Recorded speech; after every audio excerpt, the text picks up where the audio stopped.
Hello, Israelites. We're going to be doing a lot of offerings today. So, covering chapter 28 through 30. So, hopefully, we'll have some interesting discussions. Hopefully, you guys had a great holiday. I know some people don't want to celebrate Christmas, which is fine, but we're just going to be festive. So, how's it going? It's going all right. Pretty good. How are you doing? Good. Did you celebrate anything during the week? Uh, Lord's Supper. Ah, that's good. That's my that's my new theory. Oh, well, yeah. So I had an epiphany about the whole tree thing. Uh, so in Genesis, it was the tree of life, right? Uh, that God protected even after the exile of Adam and Eve with the cherubims. And then towards that tree turned into the tree of life, which God gave life, and it's going to renew that tree at the very end and new heaven, new earth to give life back. But it's interesting that that tree that God gave life to, people made it into a curse and a dead tree on the cross that they hung God on. So it's kind of like a little rainbow Mm. of how to look at that, the theme of the tree throughout the whole, all the biblical. Yeah, there's a lot of tree symbology in the Bible. Yeah. Yeah. Some of it, comes from God, and some of it comes from the false gods. Yep. And I saw your video about the Christmas tree reference to the Asherah pole and all that. Um, But I think, what's missing from, and we're going to talk about the holidays of God's holidays versus our holidays. But I think the key thing to know that it matters what's in your heart and your mind, right? It's not like you do X, Y, Z, you're going to be like, oh, you did it this way. But it really, if you're not celebrating Asherah or any of those false gods, then it's just a tree to you, unless you disagree with that. Mm. Well, there's different views on this, but yeah, I'm actually holding back a bit in my videos. Believe Why? it or not. Maybe next year I'll get into it more, but no, I think the Christmas tree is one of the greatest deceptions in the Oh, I world agree with ever. that. So they've tricked everyone into worshiping the image of a Canaanite goddess slash Yeah. demon. And I know Christians will say, "Oh, but I'm not doing that consciously." But we're never, I mean, my main point is number one, the first Christmas really started like 376 AD. We're never told when Jesus' birthday is or how to celebrate it or when to celebrate it. And it was basically a replacement for Saturnalia. But it is called Christ Mass. So they did think of it as a mass, and that's kind of the Catholic version of the Lord's Supper. And now there is one thing we are told to do. So people get upset. Well, you're taking away my holiday. It's so much fun. What are we going to do now? But here's kind of the good news, I guess. If I can find this verse here. Let's see here. Uh, where is it? Right here. Well, let's get the one from Luke first, because that's the one that Jesus actually says. You see that there? Yeah. Do this in remembrance of me. Right. Not the Christmas tree. What is this? This is the Lord's Supper. Yeah. And as far as I know, that's the only, I mean, maybe there's something else I haven't thought of yet, but No, I think he's that's actually it. telling it, do this in remembrance of me. That's what Christmas is, remembrance of the birth, right? Or the incarnation and all that, right? But Yeah. he doesn't tell us to do that, to celebrate that. He says, do this in remembrance of me. And this was basically a meal. In Christmas, we have a meal, right? And It's that people supposed get to be, together, fellowship, yeah, fun, fellowship and gathering. That's what it was singing supposed to be. songs. So they did have a meal. with Yeah. the original Lord's Supper. They may have also done the little ritual thing as well, either before or after the meal. But nowadays we just do this little wafer and the little thing of wine or grape juice, and it's like it's not that really. It's kind of almost like Well, that's the it's kind of an Catholic. afterthought. Yeah, but that's what Catholics did. They made it into that wafer and thing. I mean, But we still do that. whole Protestants still idea. do it that way. Yeah, but I think that's just it's just a ritual. It has nothing to do with God, what God intended, which is to fellowship and gather as believers, and that they're celebrating Yeah, Christ. It could be every day if they wanted to do that. But yeah. if they And wanted to do this it in was yeah, certain days, yeah, um, it's still the celebration of us. Like, yes, we have reborn. We overcome the enemy, and now we're gathering together in celebration. That celebration could be anything. It could be festive as they want it to be.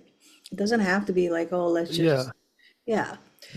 But So I even think, oh, go ahead. I was just thinking the Christmas tree thing. I do agree with you though, that that's a false. Yeah, I would say step one, get rid of the tree. Because I mean, we're born into this Christmas world, right? I Yeah. mean, this is everyone does it. Christians, non-Christians, Buddhists celebrate Christmas too, right? Everybody celebrates Christmas. Um, mostly not in a Christian way, but I don't believe it originally was a Christian holiday. It kind of is now, or it became one, but 150, 200 years ago, most Christians were opposed to Christmas, and it was illegal for the Puritans. They made it illegal, Well, the the early thing is, I do settlers. know about the debating going back and forth, this or that, but again, it has to do with what's in your heart and why you're gathering. Yeah. So Like, do this, do the Lord's Supper if you want to do one, to celebrate the incarnation, or if you want to do one to celebrate the resurrection. I mean, the resurrection day makes a lot more sense to me to celebrate that. But again, we're never really told. And I well, the think they thing is, did celebrate that early in the church history, but they did not celebrate Christmas early on in Christian history at all. yes, but you realize that all of these are government sanctioned holidays. That means they get time off, the only time off. Nowadays they are. Yeah, I Yeah, know. Now everyone gets time off, they travel, they meet right. together. So, So yeah, yeah, that's part of our culture. It's not right. going away anytime soon. That's for sure. Exactly. So even though it wasn't his birthday on the December 25th, if that's the day that the government says that you're allowed to Yeah. gather and celebrate, Yeah. Yeah. okay, like go be Yeah, with exactly. your family Yeah. and Yeah, you celebrate. have to work with what you have, and it's Yeah. like, but you can control the tree or not, right? You don't have to Yep, put in that the part you can tree. control. And Yeah. I think most Christians simply don't know about it, and maybe some will disagree. I've seen people argue against saying the tree is okay, but they Yeah. only look at one verse. They look at one verse. I have like 72 passages on my list that I call Asherah as Christmas tree. Yeah. Most arguments against the tree being evil or show one verse. And they don't even mention the Asherah. That's the whole deal. The Asherah is what got the Israelites put into exile. It's Right. a very big deal.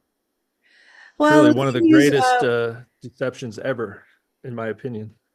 the tree So part, yes, but yeah, the whole Christ birth with giving of gifts as part of his arrival, I think that's okay to yeah, celebrate the gifts and like, uh, I mean, if you're celebrating as Christ's day of Christ, right? That you're yeah. in People can do remembrance that, of, yeah, whatever, people can work that out. You know what I mean? right, There is this kind of freedom to kind of think about these things and yep. you know to work it Choose. out. But this is one thing that I realized. What So you can have a Christmas meal if people invite you over to Christmas or something.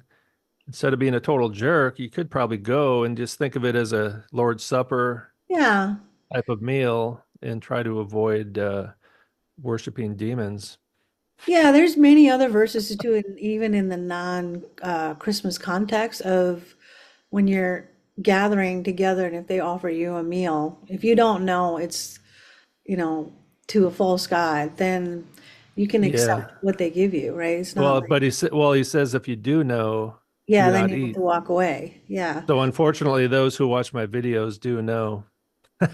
Yeah, but again, if the family that's inviting you for a Christmas meal, if they're not doing it for the purpose of like outright, I'm going to worship this god Asherah, right? And I'm doing this, then it's just a holiday for them that they're celebrating, and you can accept that meal and gathering. It's not like, Well, yeah. I try to avoid it as much as possible. Even at church, yeah, though, these days, some churches do not have the tree in their church, but I think yeah. most do. But some people these days are wearing the reindeer devil horn kind of thing, which is really weird. Maybe that's an Asian thing, but everyone's wearing the Well, reindeer horns, which is totally pagan. They just don't know, right? They just don't know. yeah, but that comes from the indoctrination of those Christmas shows of Rudy the reindeer, all of that Christmassy stuff. Yeah, it's totally is they've done a great job of merging the paganism with Yeah, the it Christianity, and made it also into something yeah. else. But And I think, also the Christmas tree itself didn't really come to the US until like, less than 200 years ago from German immigrants, because this is yeah, Northern European paganism, right. I think it's that their brought that stuff. folklore Yeah, that, which is yeah, their paganism. right. The Nordic gods and stuff, right? Thor, these guys, Odin, and that's all Yeah. based on the ancient Near East as well. You know, the Well, the even Santa Claus is German folk, yeah, I think. Saint Nicholas. in the Scandinavian gods and goddesses. I mean, that's a very advanced polytheistic. They call it mythology and whatnot, but it's very similar. See, the names just change, right? It Yeah. goes back to the ancient Near East, and then the same stories are told with the same characters, but they change the names a little bit and I kind of think there's spreads around the all this world. infusion with the false god into every holiday because we're actually going to get to one of the chapters that talks about what God wants to do. And our holidays look Yeah. nothing like that. Nothing. Well, So, that's what I'm saying is that this as well, I would say the Lord's Supper fulfills all of the stuff we're going to read about today as well. yeah, You let's know, get started which on the which 20. the which people will disagree with. No, I Those think, who are still living in the old covenant, they're like 2,000 years behind the times. yeah. I mean, if we're born like 2000, over 2,000 years ago, then yeah, they'd be doing the right thing and we'd be sacrificing animals, Yeah, but all of that burning them. foreshadowed the sacrifice of Christ. All of that really was a visual representation Yeah, of who Christ is. which happened already. Yeah. But so And once that happened, he became into flesh, a man into, uh, letting the disciples know that now this is the way, this is who I am, this is how you work, this is how you talk to me. There's no more intermediary except for him. So it really kind of blew up the whole system anyway. is is Jesus a descendant of Aaron? I'm not sure And through I'm all kind of that. asking people in the audience as well. No, he's not. We should probably look at Hebrews today a little bit as well. Hebrews chapter 4 maybe, but yeah, no, Jesus was a descendant of It was from Judah, Judah. Judah. and Aaron was the high priest, right? But he's a Levite. He's a descendant of Yeah. Levi. So remember the priest, it was the priestly line of Aaron, Eleazar, Phinehas, and then the Zadokites, all these guys. Jesus is not from that line. So Yep. that kind of means that's pretty significant. Well, he's a line from Judah, and then he also combined in the lineage of Gentiles and Judah. That's how we got the Christ. So he actually embodies both, which shows early on that anyone through faith was grafted in. The So seed of the promise. yeah, so that's why And he's there's not from the and there's Levite. no distinction between Jew and Gentile. Right, but genetically, they both came in through So ultimately. why do some people call themselves Messianic Jews or Messianic Christians or whatever they call themselves? Because they Have you heard of want those their people? religion, you know that. Everybody wants their own religion. They don't want to be free because in I'm just religion, going by my comments. I see these people in my comments section, so it's like I want to ask them also some advice on how to burn these animals. So I'm going to try to keep the Torah, so I'm going to start burning animals in my backyard.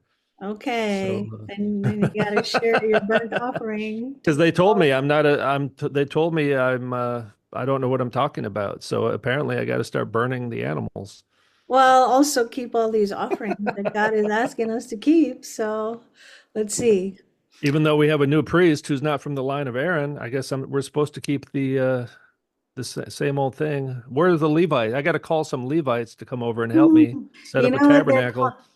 I guess one of the videos that I was watching with Hey, the hey, hey, that's really loud rabbis and there. stuff, Yep. he was calling the Levites like the last name Cohen. He said that's a priestly. That means priest in Hebrew. Yeah, okay. So he was basically saying all the Cohen last names are from that priestly Yeah, line. probably the Cohen brothers. Yeah. Yeah. All right, should we get started? Yeah. After that, after we just We alienated already, the Christians and the everybody. Torah keepers. Well, we're going to go to the promise that where we're speaking about God's promise, and that's what But we're. didn't Jesus alienate everybody too? And they killed him, right? That's the thing is Yeah. if everyone likes what you're saying, then you're probably doing something wrong. You're a sellout. No, You got to do Jesus stuff where over. people if people hate you, then you know you're on the right track. Oh yeah, well, I don't want to be on that kind of right track, but I think Jesus upset the whole system, which was not with God. The whole system. He overturned everything. And he actually gave us a huge gift right there and then because everybody was trying to make money off of these intermediaries to decide what's righteous and what's not. He said he done away with all of that. And he said, no, now the Holy Spirit lives in you, and that's your guide. That's the only connection now directly with God. We don't need a physical temple. Yeah, no temple, no priest, not There's so nobody. much money. And think about Christmas as Yeah. well, right? It's just the major, it's Q4 is always the biggest quarter for every company, right? I mean, Christmas is economic season, you know what I mean? And it's big money, just like there in the book of Acts, there's big money in all this idolatry. And even Oh, in that, churches, right? Just think if your yeah. church doesn't do a Christmas service, then all your flock is going to go to some other church to get their Yeah, because Christmas they want fix. to, yeah, they're gathering for different reasons. But I think the whole religious thing makes ton of money for a lot of people. I mean, the Vatican is one of the richest unknown, designated countries that just kind of like so much wealth, right? Yeah. Worldwide Watch Catholics out. everywhere. All right. But you get the point Let's that go. they're not, God did away with all of that. The fact that the people are still doing that and are still Well, indoctrinated. that's yeah, that shows the human nature, doesn't it? We're Yeah, kind but of there's no slaves to the excuse for that. idols. Well, the we're in a fallen state. We become slaves to idolatry and sin. The idols rule over us, you know. That's why they have these images. Another thing too is like they make their sacrifices. The pagan temples had their sacrifices, but there's the image of the idol, right? Like the big Yeah. Buddha statue that I see around me, and they put the incense and the food and the beverage, but there's always the physical image of the deity, right? Yeah, Whereas in the tabernacle, there was no image of Yahweh. yeah. That's Well, a that's big what difference. yeah, and that's why he says, I'm a jealous God. He did not want, not even a teensy bit of idolatry, not even a little speck. And And I think all and of these know also, that. yeah, because he demands loyalty, Yeah. just like Well, any king would, right? Any nation, and the same thing today: patriotism, treason, all these things. We have these today, but but he was also, his real temple's up in heaven. yeah, and us, we're now the new temple. But also, there is a heavenly temple, and that's where Jesus is right Yeah. now. Right? You know what I mean? All right, we will All get to right, chapter 28 someday.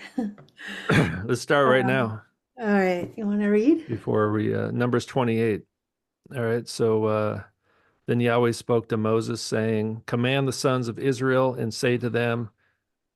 You shall be careful to bring near my offering, my food, for my offerings by fire of a soothing aroma to me at their appointed time. So I think mainly we're going to talk about what they call the burnt offerings, offerings by fire.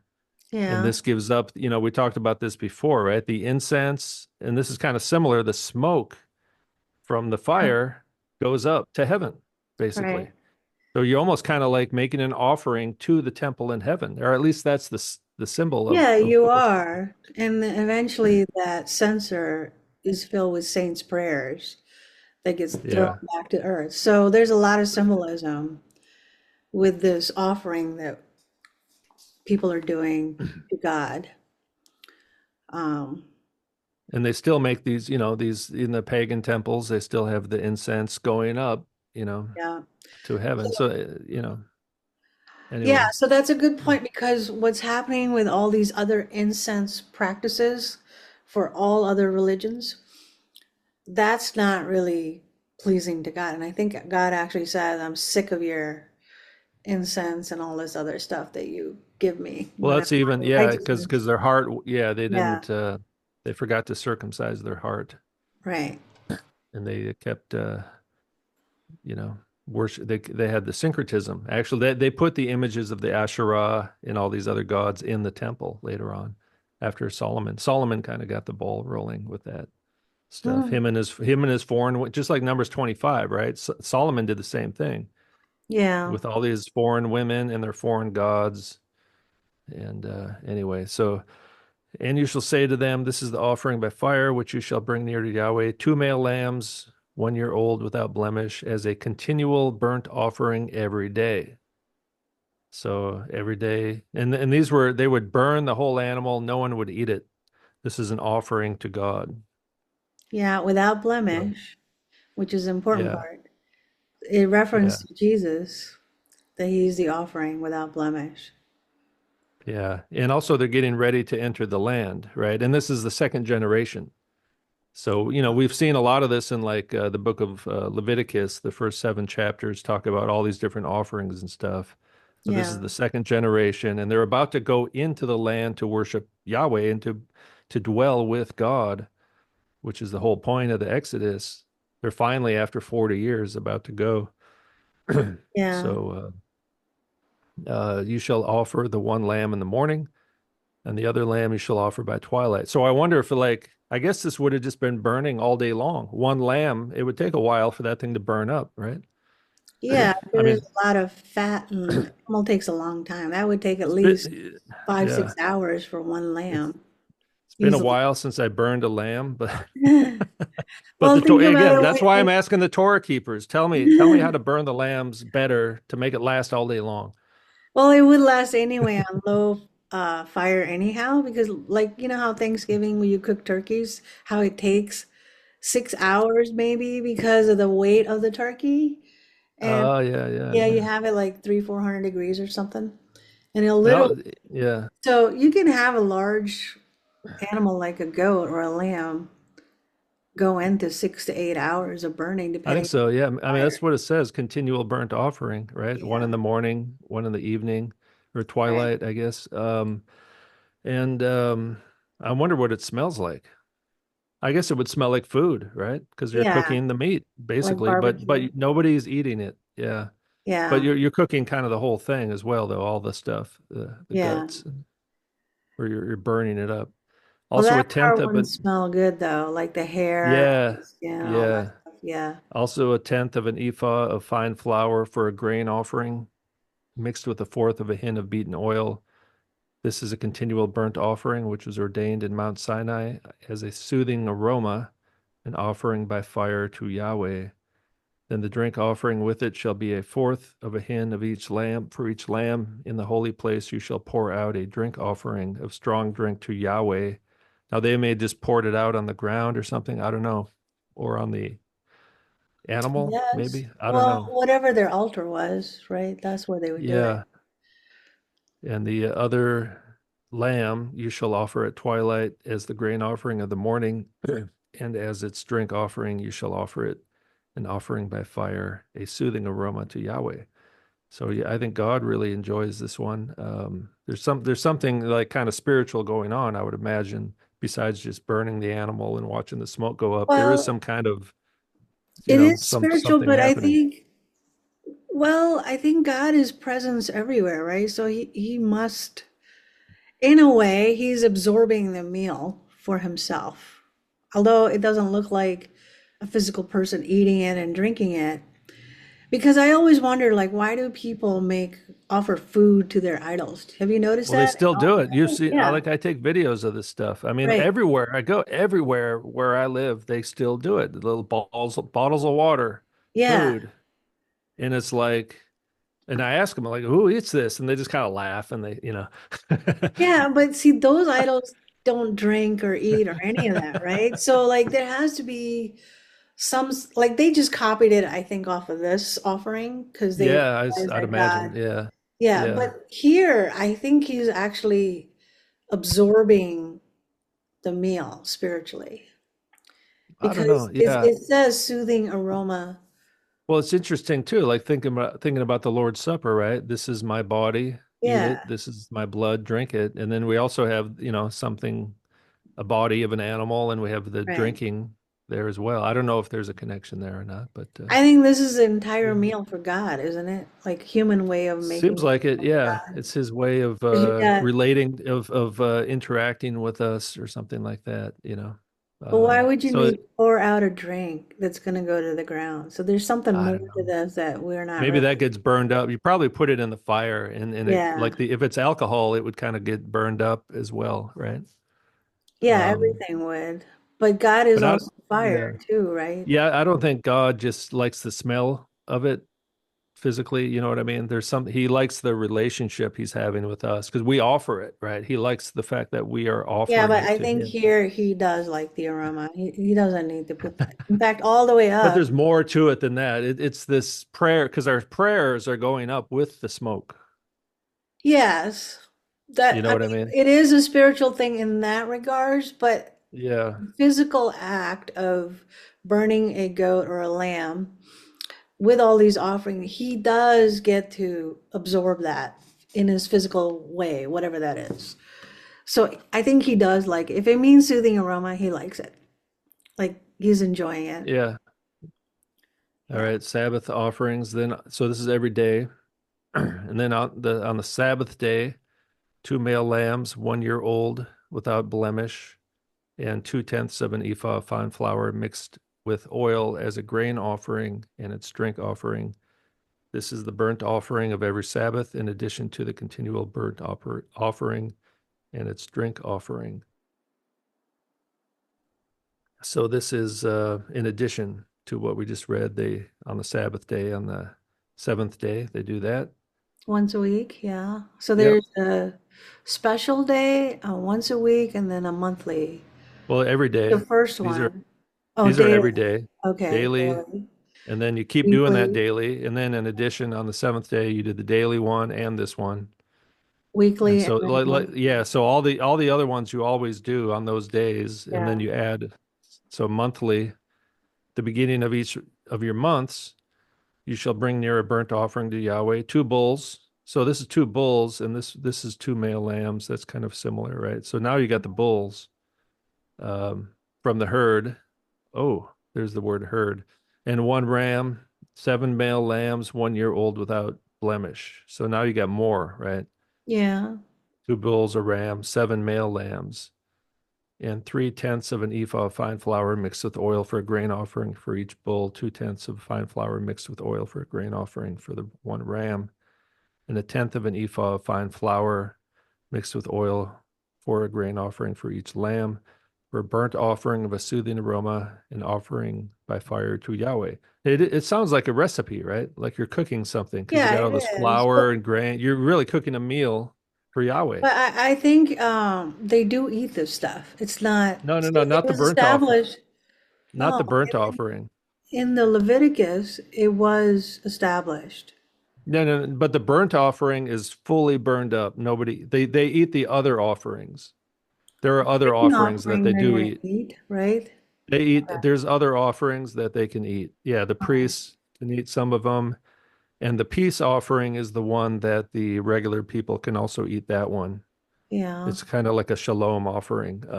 This particular offering of the burnt, so they're going to be doing all kinds of offerings besides what we're reading here. Um, yeah, because the burnt offering is the entire animal is burned up and nobody eats it except God. All right.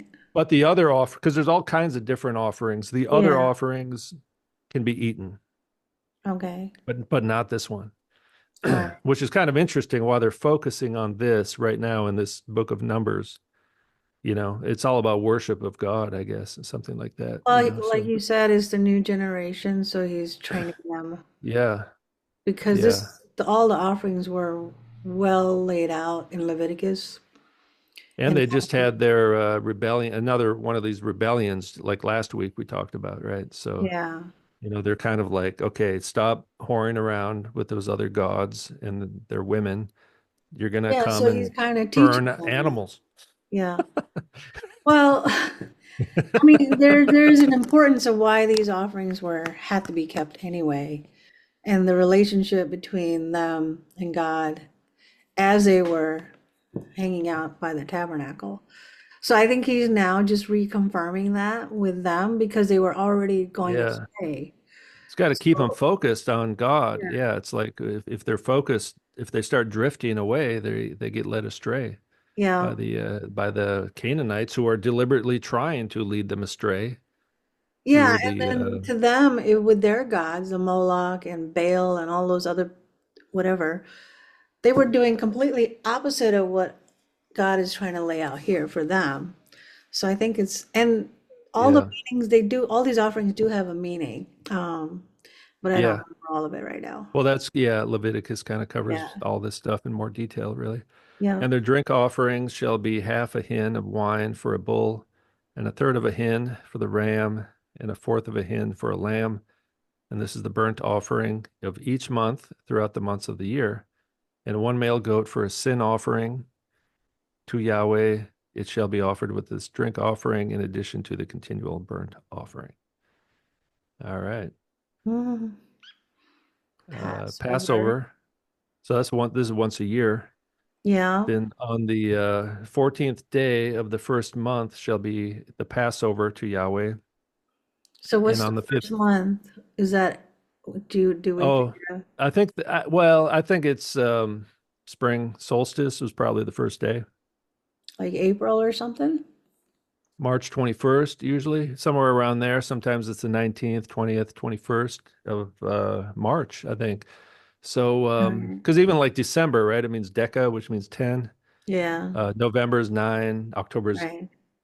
Oh, 8, I see. Yeah. September is 7. Uh, So our calendars are really kind of strange now. I think the solar calendar probably makes more sense, right? yeah. But I think it was Gregorian, I guess, Pope Gregory. I don't know the exact details, but at some point, it must have been Gregory because we call it the Gregorian calendar. And before that, they had some other calendar. Like calendars can change. I mean, the God has his calendar with the sun and the stars and all these things, right? Yeah, The but he moon must know unknown. which is the first month of that Yeah, time. God knows, but Yeah. people keep changing it Right. around, right? Yeah. So, so the calendar we have now doesn't even match the names of the months, which is kind of weird. No, or I think it's off like 3, 4 months before the first month. Yeah. Yes. And if you think about it, like Chinese New Year is basically, that's probably closer to the real thing. That's in the spring, Chinese New Year, because it's like that's the solar New Year. Yeah. And although that's, I think, maybe a little earlier than it, but then I all think these all of spring those calendars festivals, are different. originally they probably were solar calendars where the spring equinox was the first day of the year, What which about is the Hebrew calendar, the original one that some people keep? No? good question. That'll drive you crazy. Why don't you Mhm. look into that for the next 5 years, Oh, oh. and you'll go completely insane. All right, we'll Because keep the thing that. is, the Jewish calendar, they lived in Babylon for a while, right? So then they picked up on that calendar. But I Yeah, think the biblical calendar, I believe the day started in the morning in the Bible, but yeah, later on the Jews they still do, I think, kind of theoretically at least, they later, oh, the day starts in the evening, which is completely Yeah. insane. But the biblically, I never see that in the Bible at all. It's always the day starts in the morning, right? Just keep it simple. Well, it Um, makes sense to start it in the morning. Well, yeah, why call God it called, day if you're gonna do called it the at day night? light. In the darkness, he called night. Day is Yeah. light. Genesis 1. So, so the Jews have changed their calendar over the years, and so have the so-called Gentiles, right? I mean, Well, everybody's done it. calendars change. We Yeah. don't even know where we live or what time it is, Yeah, as what usual. day it is. We don't know anything. But so if the year began like in the spring equinox, that would be 14 days after that. So you can kind of estimate when Passover actually is, and then Yeah. Easter would be, or Resurrection Day, whatever, would be, the first Sunday after Passover. Yep. Um, and by the way, that's a whole different topic, but the whole 3 day, 3 nights thing is, just Oh, well, the weird. 3 day, 3 night is a Good lot. Friday makes no sense to me, but again, nothing makes sense to me All right. Well, we'll have to because things analyze don't the make 3 day, sense. 3 nights. No, nothing makes sense in this Well, world. it's on purpose because you have to read it in nitty-gritty detail to figure out what the truth is and not pervert it.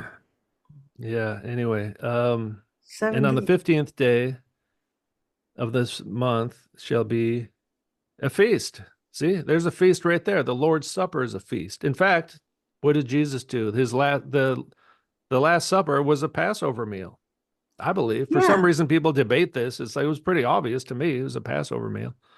Yeah, it could Um, have been. and Because, that's when he initiated the Lord's Supper. It kind of right. changed, right? It's like that was on this day, on the Passover. And that's, well, it gets a little confusing because I think in the Gospel of John, it's like he gets crucified on a different day or something, but that's a whole We're not even thesis. there yet. We have to wait to see how these breadcrumbs lead up to there, because otherwise we'll get it wrong. So Yeah. we have So to, anyway, 15th okay. day is feast. See, there's a feast though, right? The feast. And Yeah. then, these days in our culture, we have Christmas and all these things, and it's a feast. That's kind of the Well, highlight of the thing. it was a feast at Passover when we went through that in Exodus because the reason why he said unleavened bread because they had to be ready and eat it in haste to be able to leave. So all of this is Yeah. symbolic to what actually happened and then continued on And to it's pointing represent for, Jesus. yeah, you memorialize the event in the past, but it also Yeah, looks forward to Jesus, right, because which they didn't really know pointed about it. that part. Yeah. Yeah. Yeah. And so now Passover is kind of the origins of the Lord's Supper, but we don't celebrate Passover per se today. We celebrate the Lord's Supper, Right. right? But it is kind of, it kind of related to this Well, historically. Passover is the foreshadow of what was to come with Jesus. Jesus is the Passover lamb, right? Yeah. So we do have feasts in Christianity. We have weekly Lord's Day, Lord's Supper kind of, they used to You meet know in the what? evening on You know what Sunday else is evening and have a interesting? feast. Yeah. I just realized Every something. week. We got more feasts than the Oh Hebrew yeah. roots guys. More. We have more feasts, more parties, more fun. Awesome. So guess what I just realized as we're going through these celebrations? I don't know. Daily, weekly, Daily daily offerings, daily. Well, it's celebration. It is an offering, but it's daily also celebration of God. yeah, well we do have to, whatever, pray daily, Yeah, but read the I'm saying Bible. party anytime. So he had daily, he had weekly, and he had monthly, and he had yearly, right? These are all celebrations, all of Yeah. remembrance.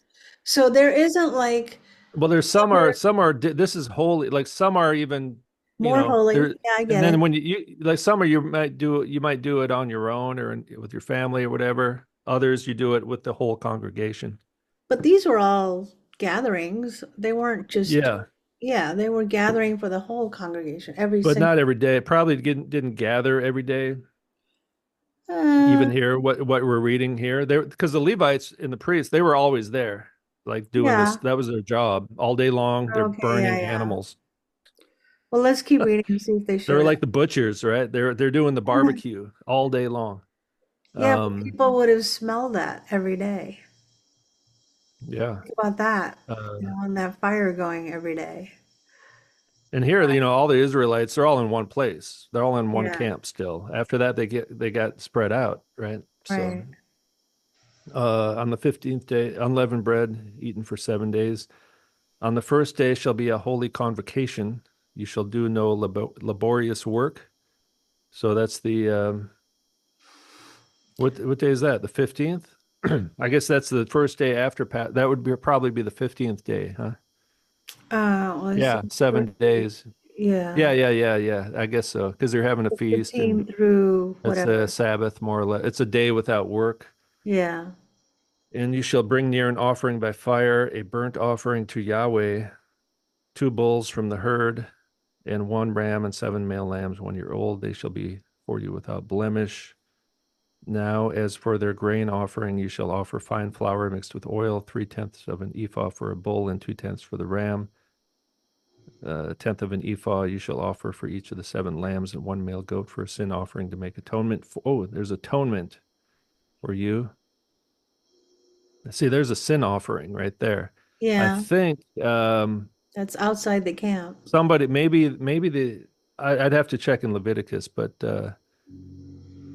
somebody could probably eat that if we went to those Uh, verses, but we don't have to go. Maybe not. I don't no, know. I don't think they. Atonement.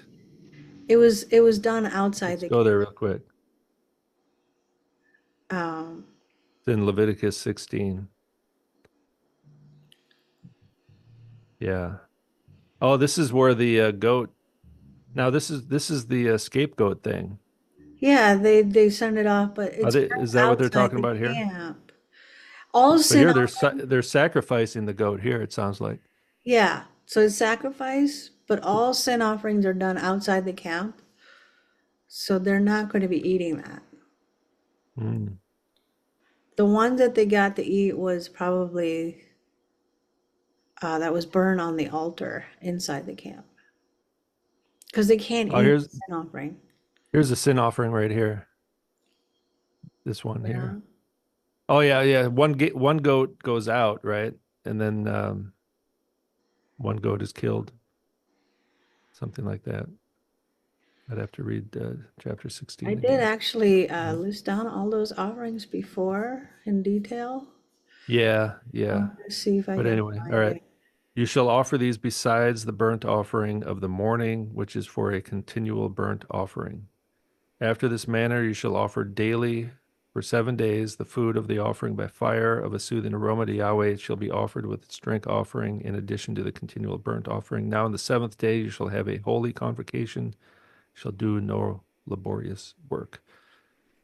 Can I Okay, share that's my offering page briefly? you have a list of the offerings. I do. I made a chart. Let's check it out. Let's refresh our memories. Um, can I you always see like it? I'll learn about all these and then I'll kind of forget them. I always forget. Oh, you got to share. Can you share your screen? Oh, I am sharing. Do you not see it? I do not. Oh, there. Wait. You stop sharing and I'll share mine. Uh, Or let me try.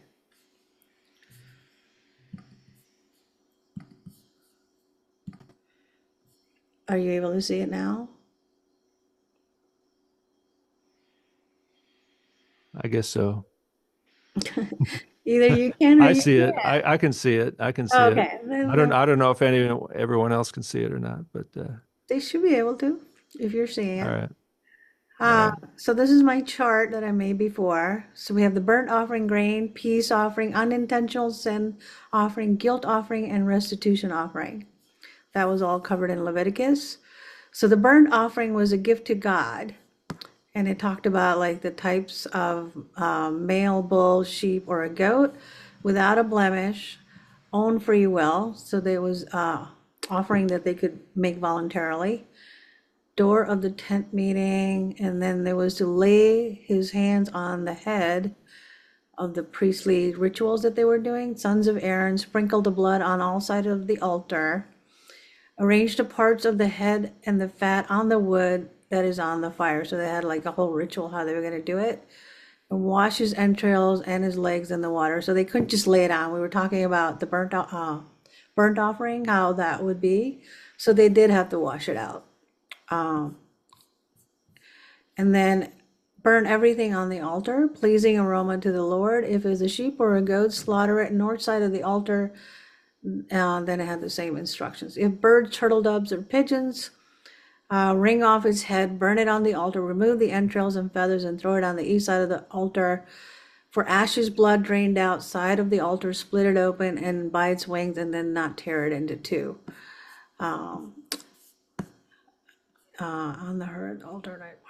Oh, and if they were to burn it on the altar all night until morning, and the fire of the altar was to be kept burning on it. So, like what you said, they weren't going to eat that one. It was a gift to God.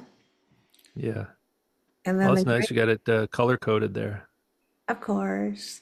And then grain offering, it was to God and the priest, memorial offering to God, and the rest of the most holy food offering to the priests. Mm. And it was to worship. And that was the wheat flour, unleavened, no honey. It was done voluntarily. Again, the sons of Aaron burn on the memorial portion on the altar, pour olive oil and frankincense on it. That was a pleasing aroma that God talked about. Remainder of the grain offering shall belong to Aaron and his son's most holy part. So he considered the grain offering as the most holy part, which was offering for the Levitical priests. Pleasing aroma to the Lord. Oven baked unleavened cakes of fine flour mixed with oil, unleavened wafers spread with oil. Grain on the griddle, it shall be unleavened wheat flour mixed with olive oil. Grain in the skillet, it should be made with wheat flour and in olive oil, all seasoned with salt of the covenant.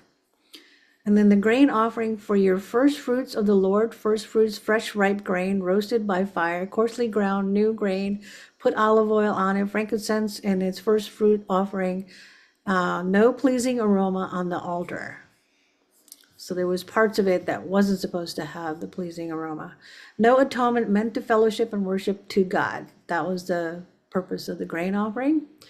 And then all the laws were perpetual, they kept through all the generations. Something happened. Should You I stopped try? sharing your screen. That's No, all right. I think close you were down. done Huh? because you were done. Well, yeah, for the grain Well, and you burnt offering, but not the other offerings. But I guess if you're not interested, we don't have to talk about that. no, no, that was very helpful. All right. It was You want me to go back? I was getting kind of hungry. I was thinking I mean, they actually had a pretty good life. I mean, they had lots of, they were eating most of those things and I mean, the priests were taken care of, the Levites, they had a good society, at least in theory. If Yeah. it wasn't for the rebellious human heart, things could have gone well for them. Yeah, everything was provided for and taken care of. I put it back up. Can you see it? Because I wanted to I finish. see it again. Yeah, yeah. Okay. So I'm Oh, going the to peace finish just offering. the overview of the last three or four. I mean, they all had their stuff. And so peace offering, did I do that one? The peace offering was for fellowship and communion with the congregation. It was kind of like a Thanksgiving meal among themselves. And it was without blemish, this was also done voluntarily. There's a lot more to it, but I'm not going to read all of it. The unintentional sin, that was sin by priests, member of the congregation, whole congregation, or the leader or common man. So this unintentional sin, they had specific offering for the type, like who actually sinned, if a priest sinned versus a congregation, one of the members or a leader. So according to who they were, they had to offer a different type of animal. So the priest would offer a bull, congregation would offer a bull, a leader would offer a goat, and a common person, a female goat or a sheep. And that was mandatory. It wasn't, they had to do it and without blemish. They're all without blemish. And then the last three, the one I'm covering, they're all mandatory. They have to do it. So the guilt offering was a trespass against God and the persons who to bear guilt, and they had a different animal. female from the flock, lamb or goat. If can't afford it, then two turtle doves and two pigeons, one for sin and one for burnt offering. And that was mandatory. And then the last one is restitution offering, pay back for the acts unfaithfully and sins unintentionally. Ram and its equivalent in your estimation of silver and shekels plus the fifth to the priest. So they not only had to offer the animal, but they also had to offer shekels and then some fifth to the priest. And that was also mandatory. So that's all the different types of offerings that we covered in Leviticus. I see a lot of like forgiveness there. Yeah. Like there's It's actually, grace, you know, there's grace. I think a lot of Christians misunderstand that like the old covenant was not a legalistic, it may have became that later on in the Judaism, but it was originally it was given by God to the people so he could dwell with them. And he made a system so their sins could be forgiven, right? On a yeah. a daily basis. Yeah, and they're participating in knowing that this is what their sin cost them, like especially the restitution Yeah. offering, which they had to pay money on top of the sacrifice, but that was also a visual. So God allowed like fellowship, the goodwill offerings. Some of them are voluntarily, some of them are not. They're mandatory. And he kind of made it, very distinct. Like, this is to me, this is to the priest, this is for you if you sinned, and this is what, if you hurt somebody else, you got to pay back, and so on. So It's very that makes logical, sense. actually. Yeah. And also, what was I going to say? I think, and also like the sin offering or the guilt offering, the animal has to die. Yeah. Maybe that made people realize, oh, my sin results in death, and this is kind of like a penal substitution. Yeah. Right? That the animal's Well, dying because of my sin. I should be the one yeah. who dies because we've seen like thousands of Israelites being killed already by God because Right. they rebelled. It was mainly rebellion, I think, because they were rebelling. It's not just, oh, I accidentally ate a piece of pork and they get struck down. That's not No, what's happening. It's yeah. full blown rebellion and treason, Yeah.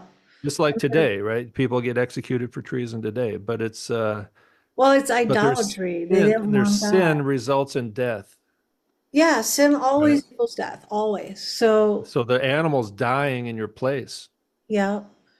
Because and as it's soon as Adam and Eve sinned, the whole world fell into death and decay. and they had to have the protective. There was an animal killed because of their sin, right? So Yeah. God gave them animal skins to wear, something like that. And then Yeah, even he Cain actually and Abel, made, right? They were making offerings, yeah. right? Abel Was- made the really good offering, and Cain did not. And you know what? And you find out much, much later why he didn't like Cain's offering. It was because of his heart was wicked. Hmm. Um, But you know what have you heard of the Book of Jubilees? yeah. That's basically even in the introduction of the copy I have, the publishers wrote in the introduction, they say this is a work of Jewish propaganda. So Yeah. it's like half true, it's half based on the Bible and half fictional stories, actually. So it's really propaganda to say that the Mosaic covenant actually began with Adam. Oh, It's like no, no. it's which is false. It's completely Yeah. false. But that's what the Judaizers use to Because they Judaize. loved the rituals, they forgot why they were doing it and who they were doing it with. They totally forgot about that. It's like it became something else. Where here, Yeah. all of these are like visual representation, but this is also like the early government that God established with the priesthood. It wasn't really so corrupt right now. Yeah, The numbers, it gets even the priesthood gets extremely corrupt later on in the Old Testament and even in yeah. the New Testament as well. The priesthood itself became completely corrupt, just like today.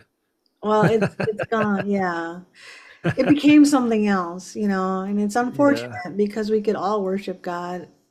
Even if, like the mustard seed, even a little bit would have went a long way. But I All think right. All the, right. yeah, Oh yeah. let's Well, that was get very to, helpful to get us refreshed on all these offerings from yeah, I forget. Leviticus. Um, So that was what, Passover Yeah, it was and Passover offering. Feast of Weeks. All Oh, right. So this is also Feast of Weeks. This is also what we call Pentecost these days. Now, speaking of Jubilees, I believe it's in Jubilees. This is also where they claim that Moses received the Torah on Mount Sinai, or the Ten Commandments and all that yeah. on this day, which is, I'm not sure if that's in the Bible or not. Um, Okay. that's what Jubilees says. Oh, Also, I would have so to read that because I don't, I thought it was about the whole Jubilee. Wasn't it it could have about been. the 50th year of like release of all of that No, stuff? no, that's Jubilees. Yeah, but the Book of Jubilees is basically a retelling of Genesis and Exodus, Oh, well then you know it's with gonna be wrong. where they fill in the blanks. Yeah, And then no, you that's see bad. people on YouTube going like, "Oh, I love the Book of Jubilees. They fill in the blanks. We get all this more No. information. It's fictional, man. Come on." Yeah, whenever they start filling in the blanks, you know it's wrong because if God wanted Oh us to man, know that, it's just amazing. Anyway, yeah. All right. pray for these people, I guess you could say. Yeah, we could do Also on that. the first day, also on the day of the first fruits, when you bring near, this is a Feast of Weeks, okay, which they also call first fruits, Feast of Weeks, and Pentecost, because this is like 50 days um, after the uh, first Sunday of after Passover, something like that. Also on the day of the first fruits, when you bring near a grain offering to Yahweh in your Feast of Weeks, you shall have a holy convocation. You shall do no laborious work. 7 weeks is what it is. 7 Shavuots, 7 weeks afterwards. And you shall bring near a burnt offering for a soothing aroma to Yahweh, 2 bulls from the herd, 1 ram, 7 male lambs, 1 year old, and their grain offering, fine flour mixed with oil, 3/10 of an ephah for each bull, 2/10 for the 1 ram, 1/10 for each of the 7 lambs, also 1 male goat to make atonement for you. Beside the continual burnt offering and its grain offering, you shall offer them with their drink offerings. They shall be without blemish. Wow. Okay. So the first That's the fruits. first fruits. Various And offerings of, now the seventh month, this is probably the biggest month of festivals, yeah, um, tabernacles. yeah. Um, Now in the seventh month, so this would be what, like it's usually like October, I think, for us today. Oh, really? Um, yeah, because if That's the my, first month is like March, that's my yeah, yeah, month. October. All What's right. that? That's your month? Yeah. Okay. Now in the seventh month, on the first day of the month, you shall also have a holy convocation. And if you think about it, it's kind of the second half of the year, right? Mm-hmm. You shall do no laborious work. It will be to you a day for blowing trumpets. Uh-oh. Now, Yeah. trumpets are, you remember trumpets, right? Are usually a sign of warning. They're usually a kind of a warning sign. Yeah, in this, there's three types of trumpet. Uh, One is warning, two is celebration, three is judgment. So in this case, it could be a celebration, not a warning. All right. And you shall offer a burnt offering as a soothing aroma to Yahweh, 1 bull from the herd, 1 ram, 7 male lambs, 1 year old without blemish. Also their grain offering, a fine flour mixed with oil, 3/10 of an ephah for the bull, 2/10 for the ram, and 1/10 for each of the 7 lambs, and offer 1 male goat for a sin offering to make atonement for you. Besides the burnt offering of the new moon, there's the new moon, and its Hmm. grain offering, and the continual burnt offering, and its grain offering, and their drink offerings according to their legal judgment, or their judgment, for a soothing aroma and offering by fire to Yahweh. Then on the 10th day of the seventh month, you shall have a holy convocation, and you shall humble yourselves. You shall not do any work. That's kind of interesting, right?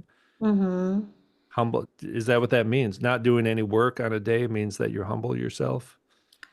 Yeah, because it was supposed to be celebration before God, and that was the day where they have to kind of recognize that God was providing for them 100%, and that there was nothing on their own without God, so they had to be humble. Um, what was the offering name for this one? Uh, What's the well, this heading? is the 10th. This is the 10th day. This is the seventh month.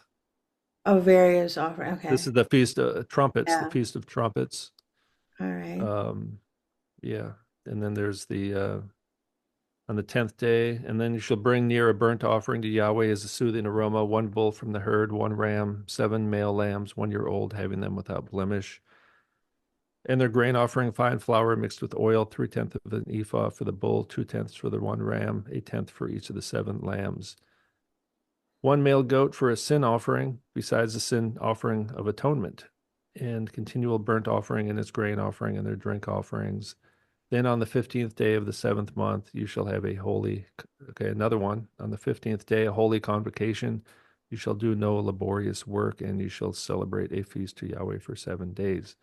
So it's another day off, right? These are holy days, right? Holidays. Yeah, it's feast to Uh, Yahweh. Hello. well, that's the thing is like Christmas has become a feast for ourselves, Yeah. and we give gifts to each other. You know what I mean? It's like Right. it's a glutton. It becomes gluttonous and drunkenness, which actually they used to do at the in that passage. Is that maybe it might be still there? The see they were getting drunk. It says it right there. They were Yeah. gluttonous. They were eating all the. Some people were eating all the food and not leaving enough for other people. And they were getting drunk at the Lord's Supper. So even at the Lord's Supper in the first century, they were like abusing these. Yeah. Even this was being abused by the people, right? I mean, Right. we're just imperfect people, and it's understandable. It's like, yeah, food, man, bring it on. Come Well, if on, you're gonna party, get you're some gonna more party. wine. Yeah. Yeah. So, But I think God you know, is, I mean, he's not like super strict about, he kind of like, when his first miracle was turning water into wine, and it was a celebration of that it time. was a wedding, right? A Wedding. wedding. Yeah. Yeah, yeah. We're definitely almost commanded to celebrate sometimes, right? Right. So Um, he yeah. celebrated with them. And they ran out of wine and gave him better wine. So what Wow. are you gonna do with wine but get drunk? I mean, come on. I should have So partied with Jesus, man. I used to go when I was drinking. They'd always run out, probably because yeah. I drank it all.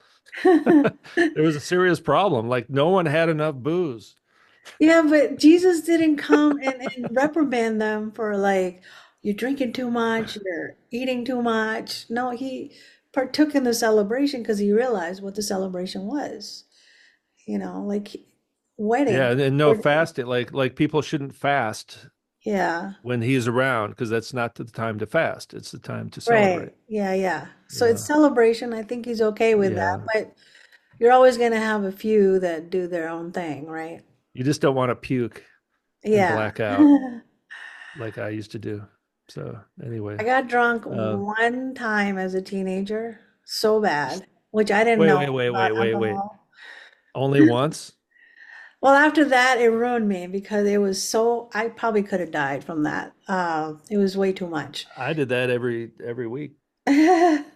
But I found out I was allergic because then after that, I was itching like crazy. And Oh, really? You're kind of lucky yeah, in that way. That's good. and no food for three Of days, course. only alcohol. And I wasn't even trying to get drunk, but that's all there was.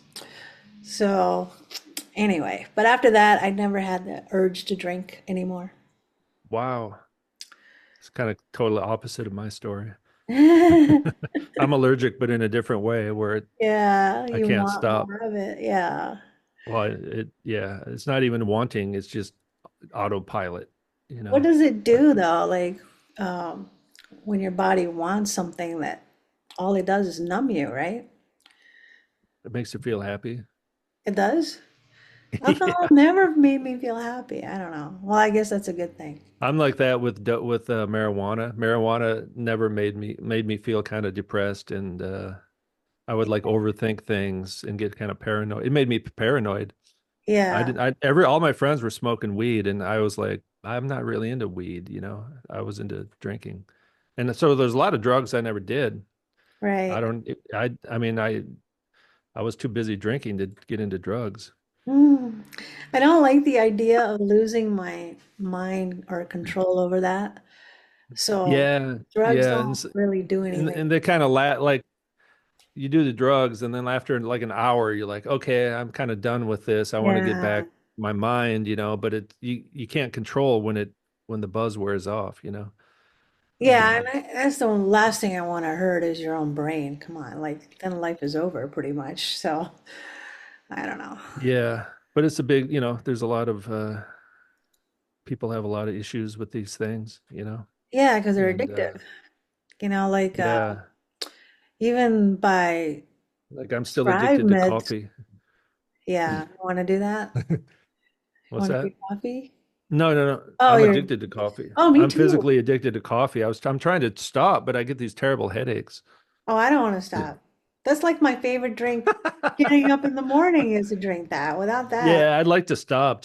Ideally, I'd like to stop, but I don't no. know. I love Yeah. coffee. I mean, I can only have it in the morning because, But at least yeah, I drink 1 or 2 cups a day. And keep in mind, people don't realize I'm actually doing these podcasts in the morning, like early in the morning. So you yeah. know, Yeah, we're so opposite, 12 hours apart. So, people wonder like why is he drinking so much coffee? It was like I'm trying to do a ooh, podcast at 7 or 8 in the seven morning, o'clock you in the know. morning, which I will never be able to do ever. I got up at 4 this morning so I Yeah, could that'll finish never making happen. videos, so I can make videos Actually, to the the people timing who works out really well that you're early and I'm later because if I had to switch, it would never happen. I have a hard time getting, yeah, I like waking up at sunrise or so. It's really nice. yeah, It's the best no. part of the day I've never seen the for me. sunrise.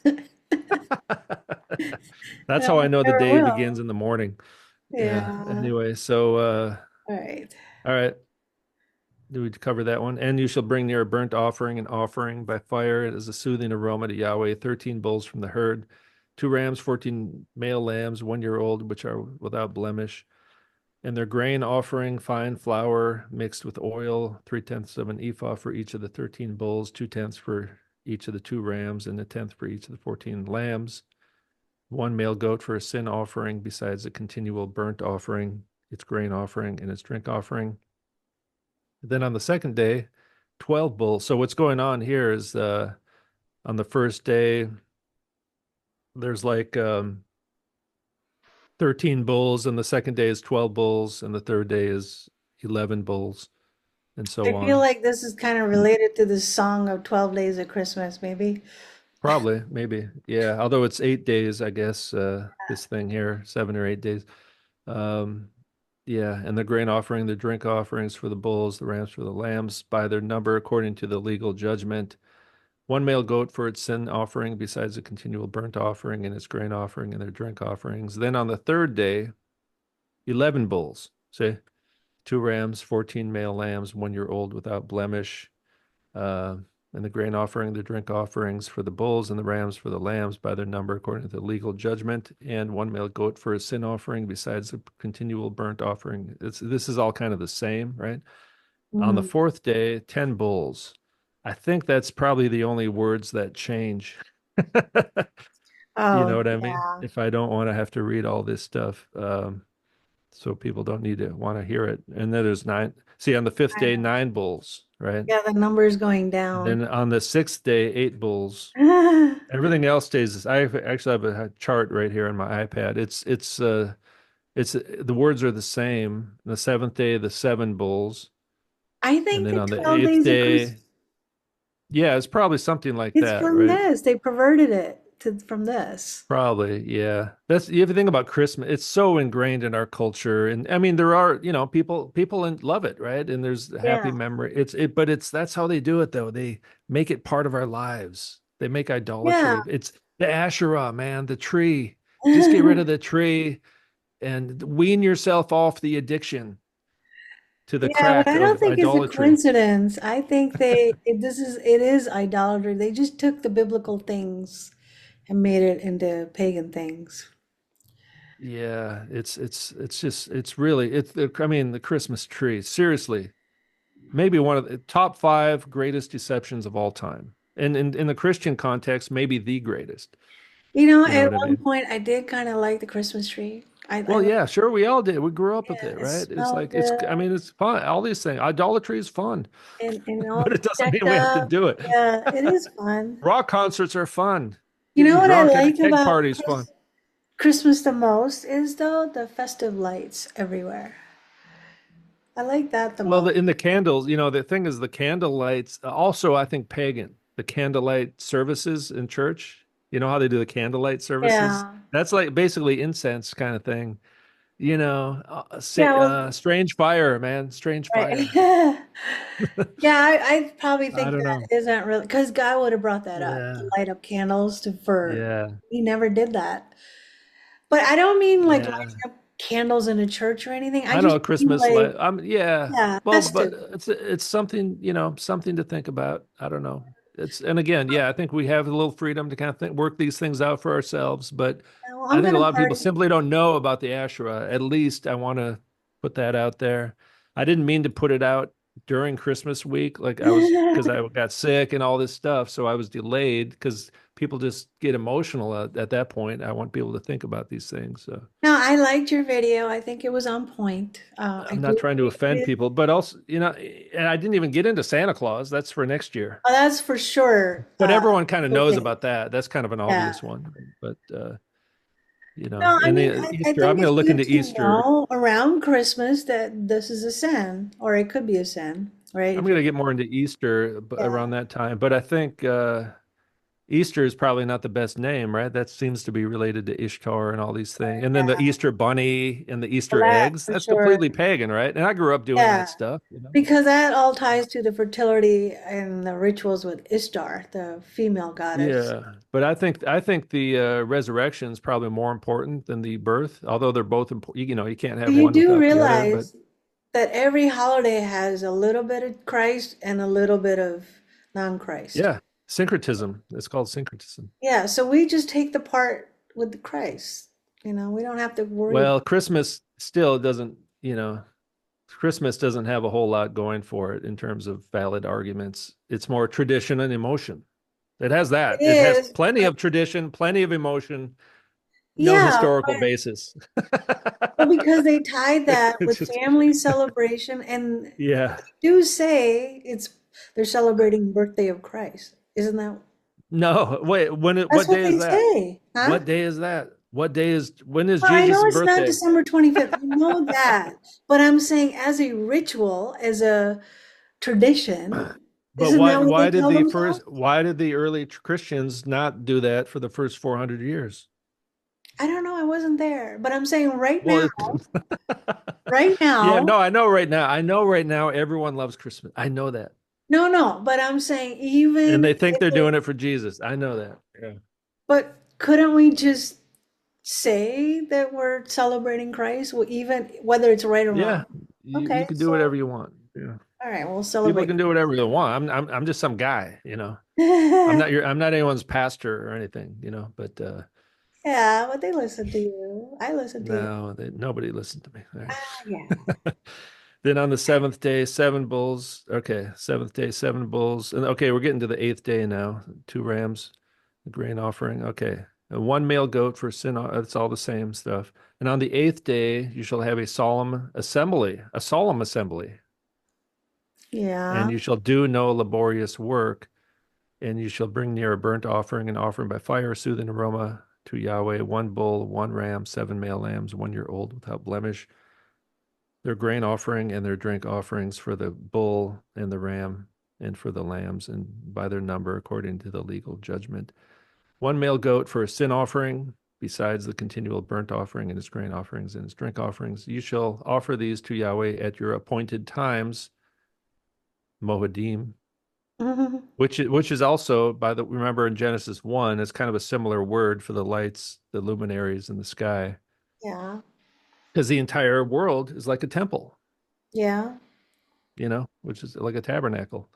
Jesus tabernacled with us. And Besides your votive, the light thing is also in remembrance of the the Star of Bethlehem, lighting the way to Christ. So what is this Yeah. votive offerings? What does votive mean? Where's that? Oh, here, Yeah. besides your vote of, well, there's a footnote, lit Oh, vows, vows. Vows. Okay. vows. Oh, literally, it means literally vows. Yeah, your vows, which is actually the next chapter. Besides Yep. your votive offerings and your free will offerings for your burnt offerings and for your grain offerings and for your drink offerings And your and for your peace peace offerings. And Moses spoke to the sons of Israel according to all that Yahweh commanded Moses. So this is, I think you would call this like legal. This is almost like a legal document right here. You know what I mean? That's why it's not really like exciting to read. There's no narrative, no drama. It's just like reading a contract or something for us today, you Yeah, know? it's just reiterating all the offerings to the new generation. Yeah, so the book of Numbers is kind of funny like that, where it has all these kind of, somewhat more exciting, interesting things happening, and then suddenly Yeah. there's like a legal document. It's usually because there's rebellion, and then there's kind of judgment, and then forgiveness, for the through the priesthood, and then there's a legal document, I kind of and then feel like another the whole rebellion. Bible is a whole legal thing. Like uh, prosecution, evidence presenting, two witnesses, judgment, and then execution of that judgment. And then, Yeah, you could see it yeah. like that. That's interesting. Yeah. All right. The vows. I was reading through this chapter earlier today and I thought, Uh, okay, maybe you have some good comments on this one. I have a couple things. Yeah, I made some notes and I'm stuff, excited to but go I through this one because it's a little have bit some other out verses. there. Okay, so statutes for vows. This is the final chapter for today, chapter 30. Then Moses spoke to the heads, sorry, heads of the tribes for the sons of Israel, saying, "This is the word which Yahweh had commanded. If a man makes a vow to Yahweh or swears an oath to bind himself with a binding obligation, he shall not violate his word. He shall do according to all that proceeds out of his mouth." So have Well, you ever made a vow? yeah, I used to promise to stop drinking all the time in the morning when I was hungover, and then that same night I'd go out and get drunk again. Yeah, but this is vow to God, not just to I yourself. used to I used to pray to God. Yeah, I used to, God, please get me out of this. I promise I'll never drink again, or whatever it is. I'll never do that again. But you're supposed to God, keep it if you made a vow. Did you keep it? no, of course not. What do you mean? You stopped drinking? I'm a human, Yeah, but you stopped drinking, did you? not by making a vow, Ah, not by my own willpower. how do you know? You made a vow. You said that if I No, start, no, no. I used to make a vow and then I would yeah. break it for Okay, 5 years. well, yes, Every initially. week I would stop drinking. I would make a vow, stop drinking, and then every weekend I would swear off drinking, never going to do this again, and then I would do it again the same night. For 5 years, I But did that but every week. did you make a vow to God to do something? Not to yourself. Did you make a vow to God that says, if I do this, I promise to not to do this or whatever? If you, whatever. Did you do any of that? Or just to yourself? Well, there's wedding vows. Yes, which you have to keep, right? But Yeah, that, because that's also to Yahweh as well, right? That's also yeah, something we do in the sight of God. right? And so maybe the Israelites are kind of like well, we are told that many times, right? The Israelites are kind of like the bride. Yeah, God is like the groom, something like that, right? So, and then Israel, that's a covenant, right? And yeah, then, which God makes the covenant, but the people are supposed to keep it, which they didn't. And, but now it sounds like a man is making his own vow. It's not God's vow. It's a man is like, yeah. Humans are so maybe making, we need some examples of this. yeah, the Um, reason why I asked because it talks a lot about women making vows to God and what if a husband Yeah. and father hears Well, it. well, that's because yeah, it's like the man is the head of the household Yeah. and a woman. So and they also talk about children as well, right? So if a child makes a vow, the parents really have to approve of it. That's what they're trying to change now. That they're trying to get the state now, of course, to be the parent of the child, right? Yeah. You see this thing with the internet, right? The social media in Australia, and then they want to set up the face scan and all this kind of stuff so they can check to see who's underage or not. It's a total surveillance society starting from It's this already something that kind of happening. looks good on paper, right? But Do you know what the it's most scary thing? A little bit diversion here, but so in the airports when you're traveling, they used to have no biometric. You just needed to do your ID to get into the airport. And yeah. then they started doing additional service where you had to pay to do all your biometric scanning, that you can go ahead of the line if you did that.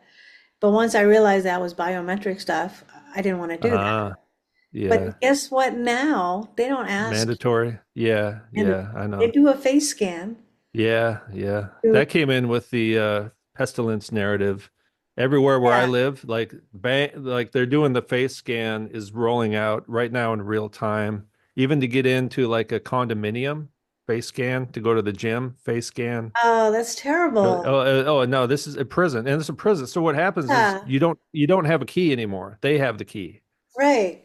It's a Not prison. only Prisoners that, don't have the key. The guards have the key. The people looking at the face scan have the key. We don't have the keys anymore because we live in a prison yeah, because they called can make Earth. every facility locked to you if, Yeah. if you're not with Even if them. you have the key, it's not Yeah, going to work. right. And you know what's the most scary part of this whole thing is that you know how they used to have police rights to get your fingerprints, those kinds of data long ago when they were doing fingerprints? Now they They do don't it. do that Your phone gets anymore. it for you. Yeah. Yeah, they just face scan you and it's like, all right, your body's mine now. Like, tough. Like, how? That's so scary. I didn't even consent to face scanning. We're slaves. We're slaves. Uh, Anyhow, back to vows. What I was going to, what are we talking about here? Okay. The vows. Hold on. I'm just going to pull up a quick verse that I didn't But I save am with the curious bugs what that kind of later. vows you would make to Yahweh or Jesus or anybody. Well, You're supposed to keep them. yeah, maybe it's like a vow, God, I will, I promise to do this for you if you do that for me, maybe something like that. I don't know. But I think, could be a I hope prayer, I a type never of made prayer. any. Um, I mean, I there's wouldn't even probably remember them, so I hope I never made a single vow. because in Matthew 5, I believe, we're told not to Yeah, we're make not supposed to vows. make Don't even make vows. vows. Yep, because you can't keep I, them. I went to this church once where the whole sermon, in fact, let's pull it up. The whole sermon was about not making a vow. Yeah. And then at the very end, they asked people to make a vow. It was really weird. Oh, yeah. Anyway, it was just weird. Where's the vow thing? It's actually, Well, there it is. There it is. yep. And you know what? I remember Sorry that for the blue. because a lot of churches were asking you to make vows to join as members of the church. And also Yeah, in yeah. court, you vow over a Bible, right? Not to tell the truth, whatever. And see, check this out here. You shall not, by the way, this is Matthew 5, right? Yeah. Where until so God Jesus is giving basically the new covenant commandments. He gives a few examples from the Ten Commandments, right? You shall not commit adultery, but I say to you, you should not have lust, right? That's right out of the Ten Commandments. You shall not murder. Uh, you should not send away your wife. These kind of things, right? Yeah. Um, right here, you shall not murder. Ten Commandments. You shall not commit adultery. Ten Commandments. You shall not make false vows. Okay, so this comes from But it let's says see here, false vows. Leviticus. Well, it's kind of a summary of a few different verses, actually. Well, a false vow is the one that you're going to break anyway, so that's the whole point, Yeah, really. but I thought there was a Um, verse that said you should not make any vows. well, let's check it out here. Leviticus 19, you shall not swear falsely by my name so as to profane the name of God. So it's kind of like you shall not take the Lord's name in vain kind of thing. I Yeah, think that's what's going on, which is one of the, there's our verse we're reading right now, listed in the footnote, right? So we're looking at Matthew chapter 5, and the verse we just read is right here as well as a, see, when it's in all caps here, remember that's basically a quote from the Old Testament, um, or at but least this is a saying reference. false vow. There's a difference of No, saying no, no. Well, make because it any is false vows. vows, Well, you can make like the truthful vows I vows. used to make. When you make a vow to Yahweh your God, you shall not delay to pay it. For um, the thing is, you don't. Maybe you think it's true at the time. Here's what it says right here, Deuteronomy. Look at this one. Just You asking shall you be to keep your careful. word. You shall be careful and do what goes out from your lips, just as you have voluntarily vowed to Yahweh your God that which you spoke with your mouth. But anyway, this is what it says. You shall not make Oh, false it's the vows, second. but shall fulfill your vows to the Lord. Yeah, Yeah, it's the so next actually, verse. well, that's interesting. It actually doesn't ban vows, does it? The If you next make a verse does. vow, you have to fulfill it. Yeah. Yeah, so you have to keep your word, which is totally, Yeah, keep your word. yeah, Don't take the name of God in vain.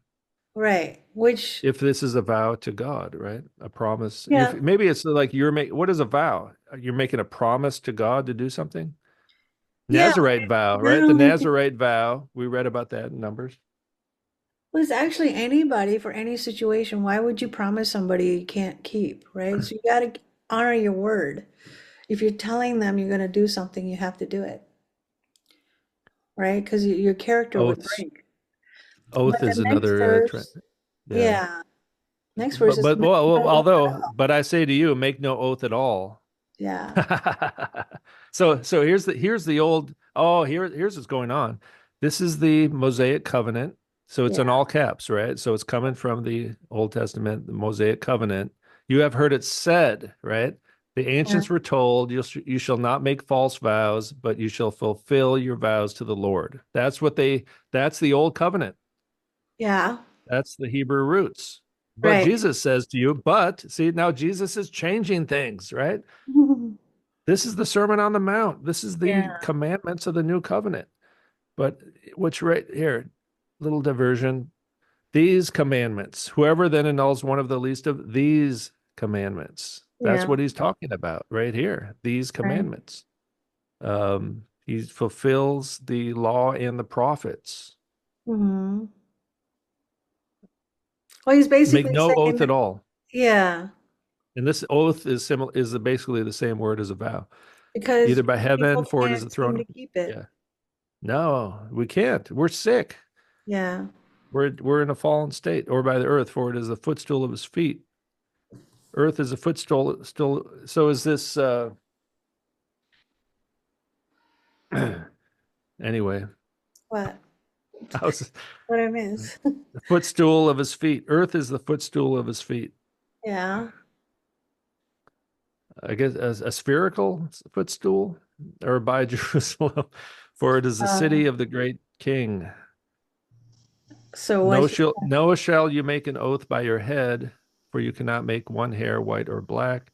I Sure, think I yeah, said mine white. but let your statement be yes, yes, no, no. Anything beyond these is of the evil one. Whoa, Yeah, because it's or evil. deception, right? If you can't keep your word, what good are you?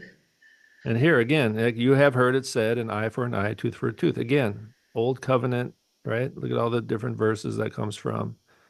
So, but you have heard it said this, but I say to you this. So, our new high priest is making some new commandments here, right? They're kind of related to the old ones, but they're kind of uh, Well, they're not really new. fulfilled. They're just an They're expansion. fulfilled.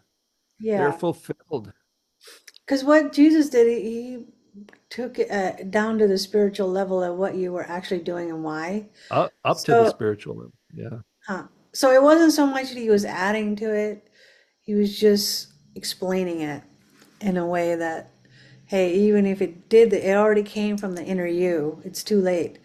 So don't even do it. Yeah, he didn't abolish the law and the prophets, which is a phrase that means scripture. He fulfilled all of scripture, which they say dozens of times in the New Testament. Yeah. All right, let's see. So if a man Also, vows, he's got to keep it, but women have exceptions, I guess. well, no, a woman still has to keep it. But Unless if a a father. woman makes a vow to Yahweh and binds herself by an obligation in her father's house in her youth, her father hears her vow and her obligation by which she has bound herself, and her father says nothing to her, then all her vows shall stand if the father doesn't Yeah. intervene, right? Yeah. So it's the same as a man, but she's kind of like a well, this is a child, by the way, right, in her Here it youth, is. Yeah, but there's different rules and for. every obligation by which she had bound herself shall stand. But if her father should forbid her on the day he hears of it, none of her vows or her obligations by which she has bound herself shall stand. And Yahweh will pardon her because her father has forbidden. It's the same today, right? We have minors. Yeah. Minors are not, there's certain things a minor cannot decide for themselves. But I see the word that should have been highlighted. Yahweh will Which, pardon. So where's that? Right punishment here? attached to these vow making Yeah, steps. yeah. If she makes a vow she can't keep, the father says, "Oh, it's take that back. You can't keep that vow." And then like it's Oh, but done. Yeah. yeah. So let's say it stands, right? And she Then doesn't. she has to do it. But if she doesn't do it, it's She has it's to make a sin offering and all this stuff, a guilt offering. It's like uh, when you break the Nazarite vow. yeah, yeah. Well, I But think it's going to tell us what happens if they don't. Maybe they get struck down and killed. We'll see what yeah, in a happens. different story, this chapter matters because a little girl or teenager made some vow, and then she had to stand by Were it. you talking about Ruth? No, No? this is another story. She had to die though. Oh Uh, yeah. Whoa. so this chapter is important to remember for the future story that's coming up. Okay. However, if she should marry while under her vows or the rash statement of her lips, now it's a rash statement of her lips by which she has bound herself, and her husband hears of it and says nothing to her on the day he hears it, then her vows shall stand, and her obligations by which she has bound herself shall stand. But if on the day her husband hears of it, he forbids her, then he shall annul her vow which she is under the rash statement of her lips, by which she has bound herself, and Yahweh will pardon her. Sounds it kind of reminds me of Adam and Eve in a bit where like Adam had authority over Eve, but he kind of let her Yeah, sin, basically. Right? yeah, He could have stopped it. He could have stopped it. yeah, but he didn't. He had And the we're all authority. in trouble because of that. I'm gonna blame them till the end of time. Yeah. But but the vow of a widow or of a divorced woman, everything by which she has bound herself shall stand against her. The vow, okay, these vows of this type of Yeah, woman they don't here, get any reprieve. A widow because there's or a yeah. divorcee, they're on their own, so whatever they say stands. However, if she vowed in her husband's house or bound herself by an obligation with an oath, and her husband heard it, but said nothing to her and did not forbid her, then all her vows shall stand, and every obligation by which she bound herself shall stand. But if her husband indeed annuls them on the day he hears them, so a husband can annul the vow, then whatever proceeds out of her lips concerning her vows or concerning the obligation of herself shall not stand. Her husband has annulled them, and Yahweh will pardon her. Hmm. Hmm. It's almost in a priestly in a way, right? Like there's a mediator there between the Well, woman and God, a mediator to kind of, yeah, help isn't there a avoid. hierarchy that God kind of said, There is, the man yeah, there is is. through Christ and the woman or the wife is through the husband, Yeah, and then the modern day kids. culture doesn't like that idea, but there is a there's men and women serve each other, but yet there is a kind of a that's why the pastor of a church should be a man, because you can't have a woman pastor because the man is head over the woman in the house. Yeah. It's authority, like a governmental structure kind of thing. You know what I mean? Just like a This, president is the president, and we're not, right? yeah, but Um, I think it has a lot more to do with spiritual things than just uh, like a random authority like people like to abuse, you know? I think this has to do with the God, how he set up the structure of the jobs and the spiritual matter that he ordained with the priesthood, the husband, the wife, and so on. yeah, Um, everyone has a role.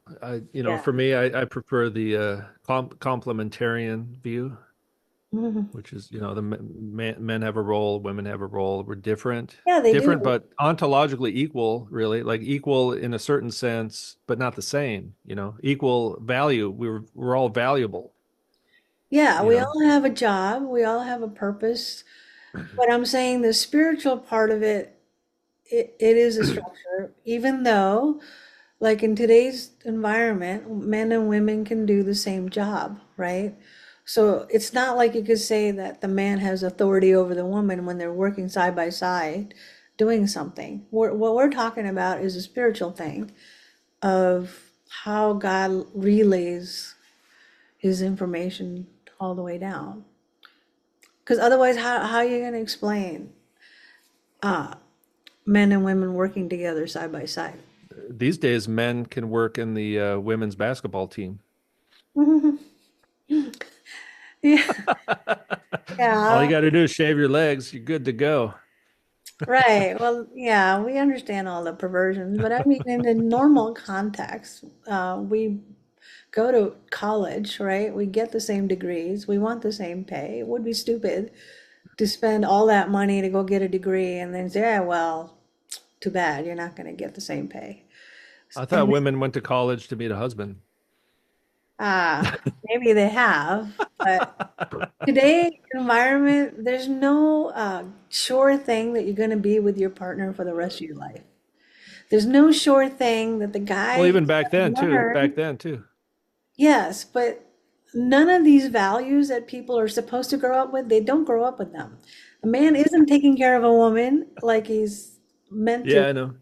Yeah, it's And true. the same, and you might only have a life with them for 5 years, 10 years, whatever, and then you're on your own. So if you're not prepared to take care of yourself and you're telling the woman as if she's 16 Yeah, to 18, don't worry about your future. Somebody else is going to take care of you. It's never going to work out. So you have to train both men and women in their rightful place, in their rightful time, yeah. able to be self-sufficient. And the spiritual stuff is still the spiritual stuff. When they get married, yes, you do honor the husband, you do follow but outside the home, you can never tell a woman or a girl, stay here and just sit there until somebody takes care of you. It's never going to happen. And just think like these days when people are like this Tinder thing, Yeah. that the people are swiping on Tinder, you're not really learning any kind of values really. Yeah, but those When are when misguided people, right? Because they want a relationship, they don't know how to get it. So what do? They offer the app, dating apps, and then they endlessly have to search and find. They're all looking for the same thing. But the culture doesn't support the dating in the right way. They're not training yeah, their kids to grow up and find a suitable husband or a suitable wife, right? So they don't, and then the parents don't care. They never train them. So what do? As soon yeah. as they got the app, they're going to be looking for somebody that they think that they can. And the only way they know how is to hook up. Well, they made marriage very difficult, even for men as well, right? There's a great financial risk for men, And for women, right? And for women. Yeah, you're right. Like if a woman is a housewife for 10 years and then gets divorced, then now what are they going to do? But for a man as well, man, I mean, every man I know is like, especially when I was younger and when everyone's still single, they're like kind of don't want to get married. It's just like, what, this it woman's doesn't just going to take all my actually. money and then I'm going to have to pay alimony the rest of my life. Like Yeah, that's what well, men are alimony worried about. doesn't even happen anymore Men because, are worried about that. well, there's a lot to worry about because it's both men and women. Okay, I have seen so many situations.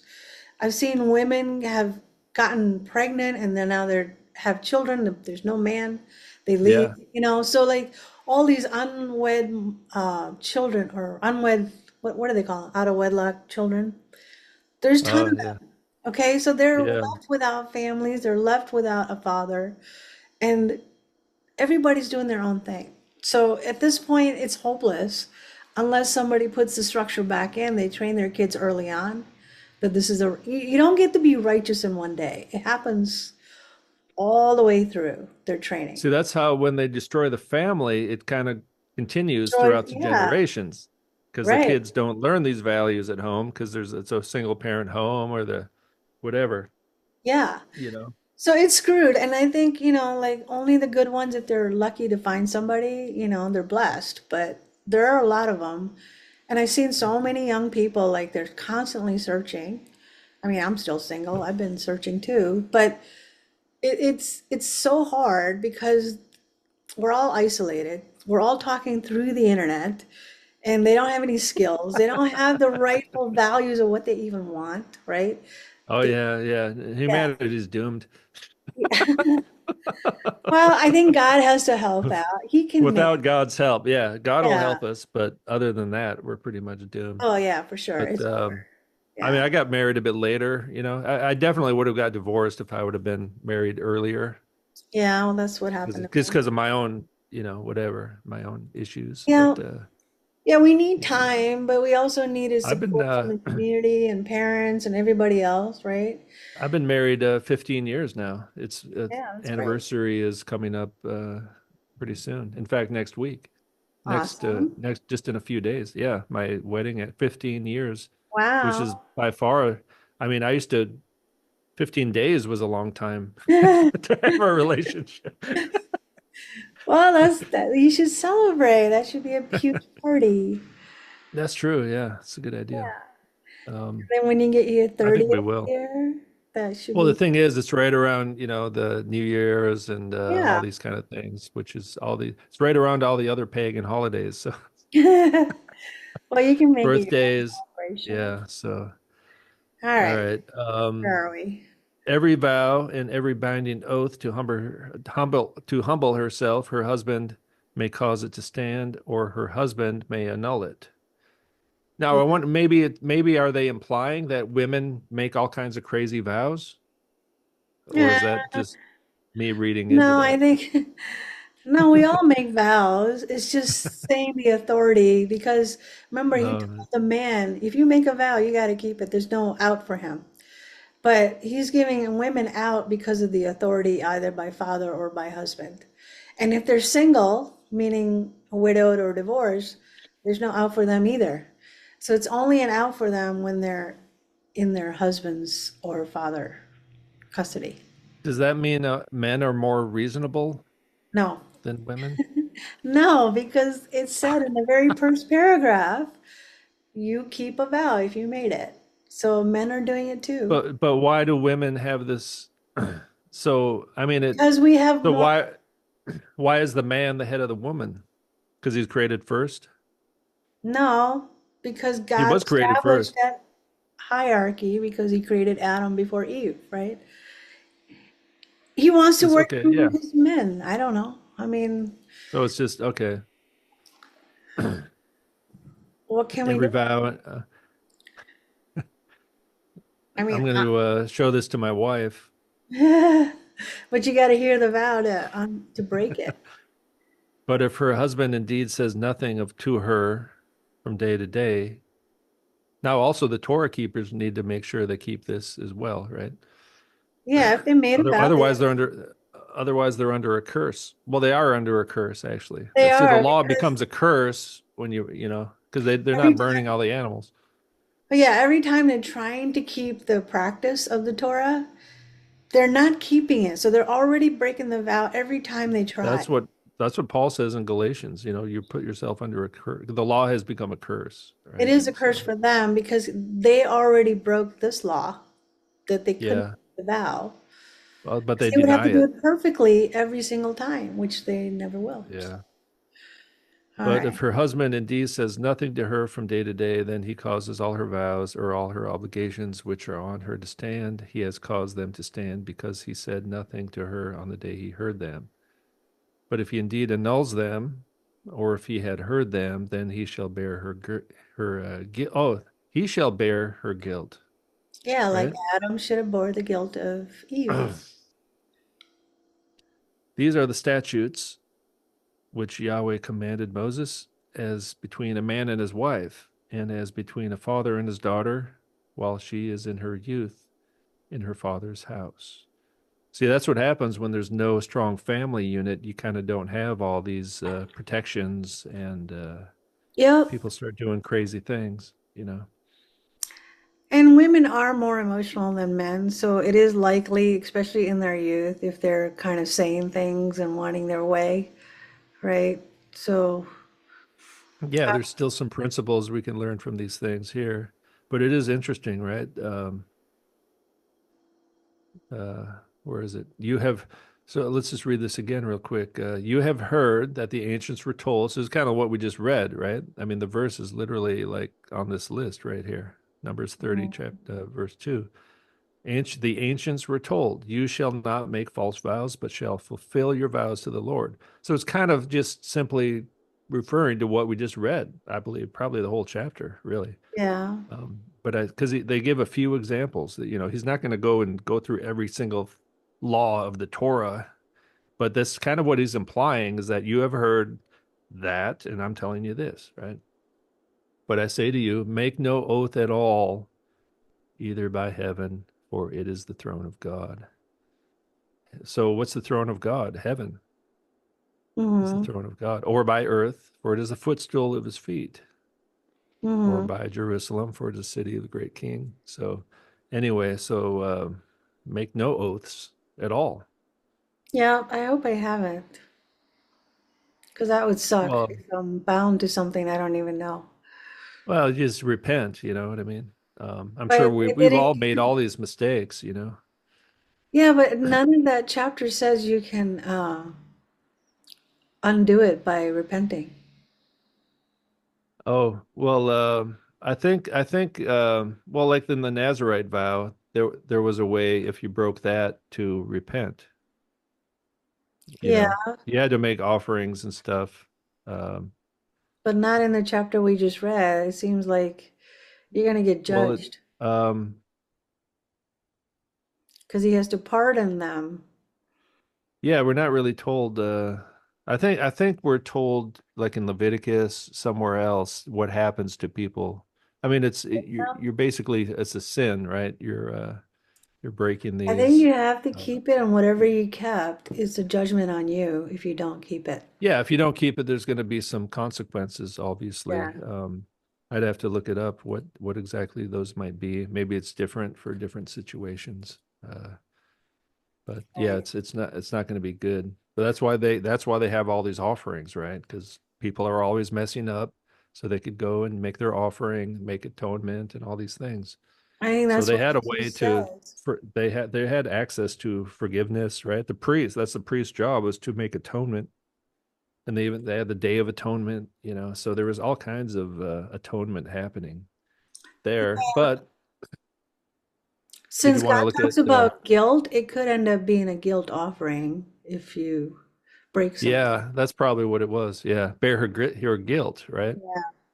And the guilt offering was making reparations, or what's the word they use? Redemption, Yeah, or redemption.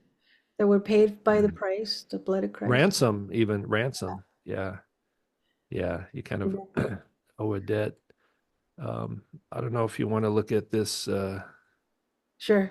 'Cause I was reading a book this week about the Sabbath, which kind of came up not as much as I thought it would actually in this thing we read. That's maybe a whole different topic, but because What we is we talked about all these. Well, I mean, that's the thing is we talked about all these times and seasons, right? All these holidays, basically, and a lot of people are keeping them today. Still, the Jews keep them, right? mm, More or less. I mean, not to the letter though, right? They're not doing the sacrifices. They kind of have their own way of doing things now. From the rabbinical Judaism after the temple was well, destroyed, they for the reinvented holiday their religion. season, they're keeping Hanukkah, right? So that, Hanukkah, yeah, I've seen that like in the media, like people saying Happy Hanukkah and all this stuff. yeah. And in fact, I've seen that from these so-called Messianic Jews. Are they Jews? What are they? The Messianic Jews or the Hebrew roots? The Judaizers, as Paul would call them. Well, they're not really Jews, but they're spiritual. They try to I think some adopt. of them are, well, there are Jewish people who Yeah. become Christian. They call them, they don't need to call themselves Messianic Jews. No, they just be Christian, follower of Christ. Oh, wait, I got a good verse. I actually have a list of verses here All right. that we didn't look at, but we're not going to look at all of them. Look at this one, Galatians. Yeah. Oh, this is intense, man. This one here, um, we can't get into all of it, but Galatians 4. But now, well, let's go. Just speaking of neither Jew nor Greek, right? Mhm. There's no distinction between Jew and Greek. They're supposed to eat at the same table. Yeah, but they So do don't. the Messianic Jews eat with the No. Gentile? I bet they do Oh, the these days. Messianic do, but not They're the. Jewish. They're Jewish, but they believe in the Yeah, Messiah, right? they In do. Christ. I I don't went know. to. I don't know. No, they do. I went to a church, Well, Messianic that's good. church for a year when they were still Oh, like, you did? Well, you yeah. know more about this than anyone. And But are there most of them Jewish were people not there? Jews, huh? Okay. They're not Jewish. They were They're just non-Jews. follow, yeah, but they Torah weren't on keepers. the Torah keeper. Yeah, so they would meet on Saturdays and they would go through they were Torah keepers and then they called themselves Messianic congregation. Yeah. Yeah. Yeah. So some were, some weren't, but they all sat at the same table. I mean, it wasn't like a thing. Anybody was welcome. I think the ones that keep it separate are really the ones that are keeping that are non-followers Not of Christ. Christian. Yeah, Yeah. Yeah. The Jews will not eat with us. I've right. experienced it myself. I mean, can you imagine Because like they if think I you're was eating rich. at a table and someone from a different ethnic group or whatever sat down, I'm like, oh no, I cannot eat with you. Can you Yeah, because imagine they doing think that? we're That's dirty. crazy. That's what they do to us, man. Yeah, yeah. And it's like, and they get away with it. And if you complain about it, then you're the bad guy. Well, even, even that thought to not eat, it wasn't even biblical. It's just turned into something else. Well, it Because was. I remember, the mean, they, foreigners they were were not invited supposed. in. The No, no, no. foreigners, If they got circumcised and entered the covenant in the Mosaic covenant, they could eat with them. But if not, they were not supposed to eat with the yeah, I'm saying, Canaanites. right, but if they were Yeah, observing, if so they they allowed were, the they call foreigners to them come in. God-fearers. Yeah, the Yeah. God-fearers, they could eat with them. Yeah. But I'm But saying basically, Paul's today, saying here, like the Spirit has come upon the Gentiles, so you can eat with right, them.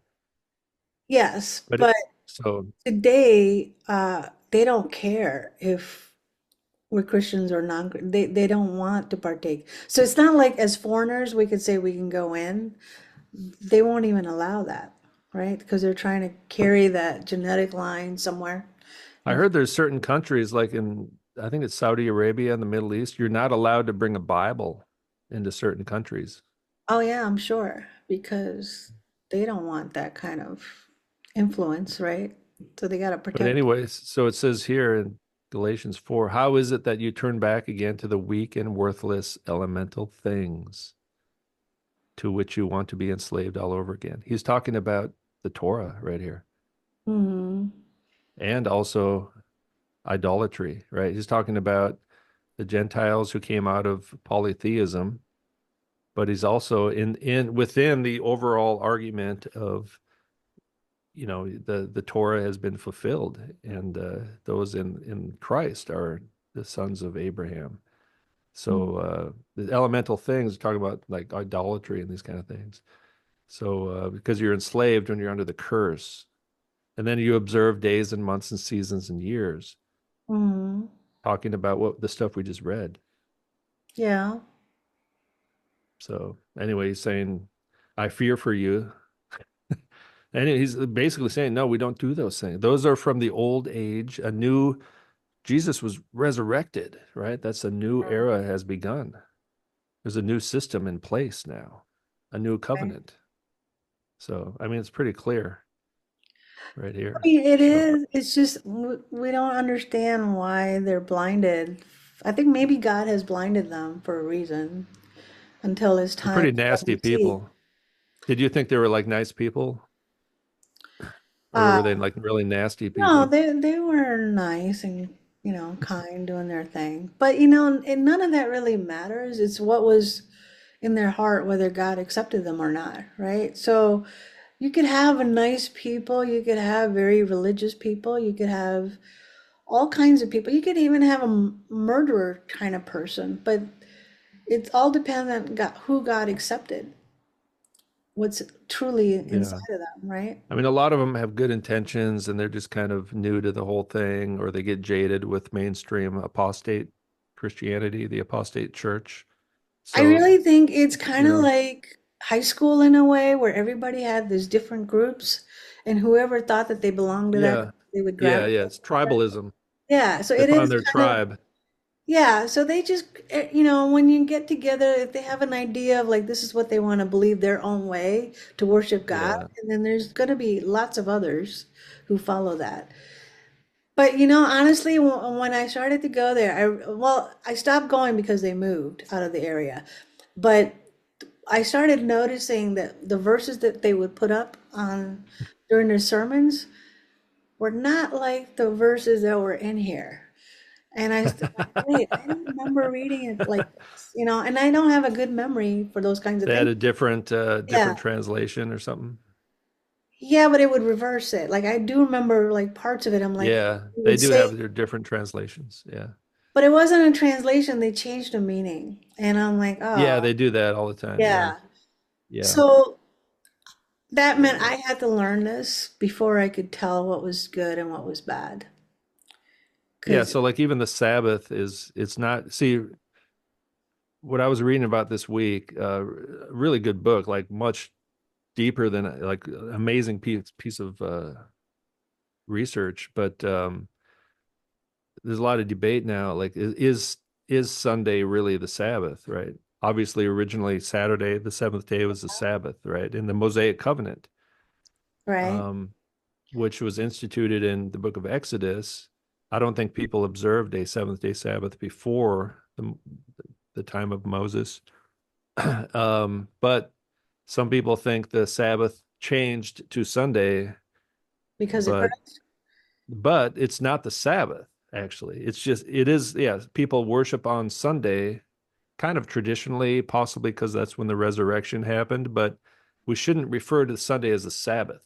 Is No, the God book only made the I seventh yeah. day holy day. He made it very Yeah. clear. That's the day that he rested from making all the goodness of the earth and the heavens. So that never changed. All the commandments to worship him on that day never changed. What's changed is that Christ, when he resurrected, that was a new day, a new beginning, a new covenant. And that should be, it didn't replace the Sabbath, but the New Testament never really mentioned as one of those things to keep.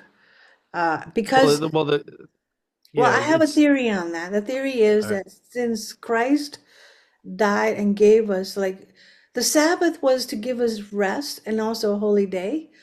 But since we are now in the covenant with Christ, He is our rest. He is Yeah. our Sabbath. So therefore, there's no Yeah. reason to make it a separate day when every day should be the rest day with God. Yeah, yeah. So there's no one day a week for Sabbath. And in fact, the real goal of rest, like even on the seventh day of creation in Genesis 2, the rest is really like victory. You establish the kingdom and then you're at rest. And that word Yes, rest, if you look in the Old Testament, they do use that in all these different kingdoms as well. Like when there's a peaceful time, they say, and the kingdom was at rest.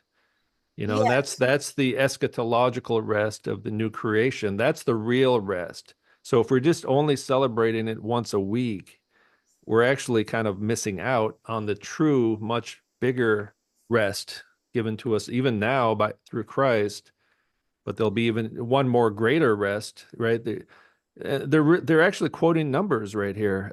Well, they're quote this one here, Psalm 95 well, before you go to is that one more thing. The seventh day rest, even though it doesn't God's saying, this is the day of rest after I finished all my work.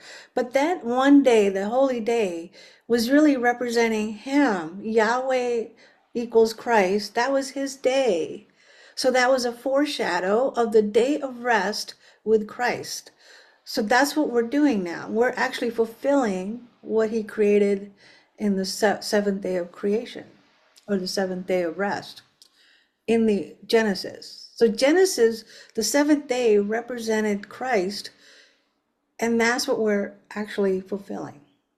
So it should all now talk about Yeah. Christ as Yeah, being and this one here is talking about like the Meribah, right? All these, this is talking about the book of Numbers, which we've read, right? And they for 40 years I loathed that generation. That's what we're reading about right now. And yeah, said they are a people who wander in their heart. This is yeah, the first generation, and they yeah. do not know my ways. Therefore I swore in my anger, they shall never enter my kingdom, my My rest. My that's what rest is my kingdom.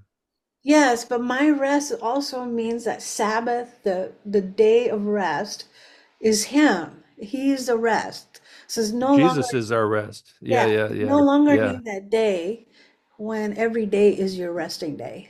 Resting place. Yes, Yeah. But it's really this whole concept of rest is really it's it's Christ. much greater than the seventh day Sabbath. And Yes, but that seventh day pointed to Christ because the so seventh we've entered day, that rest. We who yes, have believed entered the rest. right. So you Yeah, no yeah. So longer need Sabbath because we yeah, entered into that rest. and it remains for some to enter it. They failed to enter because of disobedience, right? Again, the first generation that And we're they reading missed about. the meaning of that altogether. They're trying to do it in ritualistic way, Oh, yeah. but it's Here- not about that. Here's a good one. For if Joshua had given them rest, so they did, these second generation, they entered the kingdom or the whatever, the promised land, Yeah. right? Took them a while to set up their kingdom after that. But for if Joshua had given them rest, he would not have spoken of another day after that. There remains a Sabbath rest for the people of God. For the one who has entered his rest has himself also rested from his works as God did from him. Therefore, let us be diligent to enter that rest, lest anyone falls in the same examples of disobedience. So, thoughts and intentions of the heart. So, this rest, yeah, it's this eschatological spiritual rest in Christ. That's Yeah. not, He this is not talking about the established it. seventh day Sabbath right here. No. So, so there's another, like everyone thinks, oh, the Christians changed, because they did change it actually. The church changed Sunday into a Sabbath at Yeah, some but point. those In are the Catholic Church did that actually, which was yeah. not really biblical.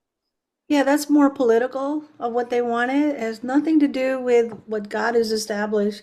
So his whole book is kind of like the rainbow that he created. It starts out this way, but it ends this way, but it's all related, it's all connecting. So the genesis of the sixth day creation, the seventh day rest, the seventh day was Christ himself. Like especially when Yahweh is Christ. So he's establishing that rest, and then it all ties in into the 1,000 years of rest with Christ in the millennium time frame. Well, I know you have different views, but it is all connected. It hasn't happened yet. Nobody's at rest in that term of no, no, no, no, no, no, perfection of when he no, actually no, no, rules no, with no. us. Okay. All right, well, we'll fight Matthew, Mark. Okay. No, no, it. no. Let me hold on here. I'm not Actually, you know what? prepared for the millennium No, argument. no, no. Just all authority has been given to me in heaven and on earth. End of last part of Matthew. Yeah, so. Um, But that doesn't describe the time frame when the things that are gone awry in their own creation are all going well, to be finally at rest and at peace with Christ ruling. Jesus sat down at the right hand of the Majesty on high. Yeah. So, He's reigning right now. yes, but we're not That's talking why about the same kind of he's in heaven, reigning. Yeah, but we're talking reigning about from a very heaven. specific time. Anyway, okay, that's a different show. It is. So, Sabbath, yeah. So the Catholic Church changed it on, and if you think about it too, like if you're in a society you can't have some people resting on Saturday and some people resting on Sunday. You know what I mean? It gets a little confusing. Well, that's why we're So given that yeah. confusing two And days a now weekend. we have 2 days. Yeah. Why do you think that Yeah. is? Because they were split at some point, right? We were supposed to Yeah, rest two yeah, days. probably. Yeah. Yeah. But the Sunday is not really a Sabbath. Not in the It's sense not a that the old Sabbath. of the seventh day Sabbath of the Mosaic covenant. The That's Sunday is what they call the Lord's day, and it's not even really they like a chose it. commandment Yeah. necessarily. Yeah. Yeah. Did So anywhere in anyway, the New Testament did they say go worship me on Sundays? No. They never it never said that. yeah, it was probably more and it kind of like they have this.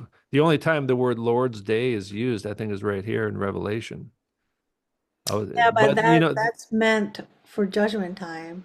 well, no, no, it's not the day of the Lord. That's a different Greek way to say it. It's probably because there's the early church fathers kind of like clarified what this meant. The Bible itself is you're not sure what this means, but um, Day of the Lord, Lord's Day is the same thing. It's well, he's not what the day of the Lord came back then when coming back for judgment I time. was in the Spirit on the day of the Lord. So Yeah. John the Apostle John, who wrote this book, was He what was having a vision. he was there at the last judgment. He saw the He last was in judgment in his spirit. vision. He said he was in spirit and he heard. So That's one way to he's look having at it. some sort of vision about That's, the end days. that's one way to look at it. Well, Or some people think it's the first day of the week when we were gathered together to break bread. yeah. So anyway, no, I just read this book about it. Like if you look at the Greek, it's very deep and stuff, and it's like the most in-depth research I've ever come across, probably in my There life. is I a just definite, yeah, but there it's is not a definite day of the Lord. Like it's going to be I know fearful. It's going to that, but be, that yeah. also can, yeah, but yeah, anyway, that's talking about judgment. I don't think that, I think this is talking about a day of the week. But anyway, there's this thing called the Lord's Day or whatever, but it doesn't mean it's a Sabbath. Yeah. So there's people out there listening will be, oh no, Sunday is definitely the Sabbath. It changed. It's not the Sabbath, but it is a day where traditionally Christians get together and meet and all these things. But the church, the Which is Catholic Church, fine. changed it into the Sabbath at some point, and it's never really been undone. It still kind of lingers on that Well, that means concept. we're in Yeah, violation of God's command for the day of the Sabbath, right? So, but Jesus fulfilled that Sabbath. So yeah, there is no therefore, day of the Sabbath anymore. right. There's no day of the Sabbath, which, you know, it's people have trouble understanding these things, but Yeah, that's why. you have to rest in Christ to even understand that. And I think most people think that they can do things on their own, which is fine. But ultimately, if your existence is totally related to Christ Himself. And The also, I very think, created it. yeah, if people are having trouble, people can't find a good church, right?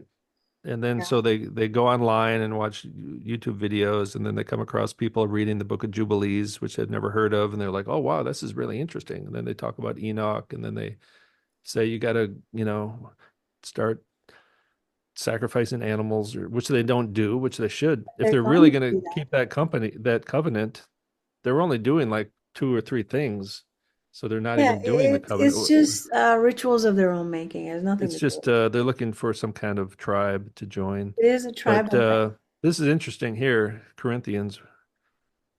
He, this is my body, which is for you. Do this in remembrance. That's my whole point. Does everyone know this already? It seems so obvious. Or does no one know this? I don't know. Like, do this in remembrance of me. This is our Yeah. holidays right here. This is the Christian holiday. Well, it's gathering of the Not a believers to holiday do like the that. day off, but it's this, there's But two that sacraments. There's baptism, which is done once. There's Lord's Supper, ongoing.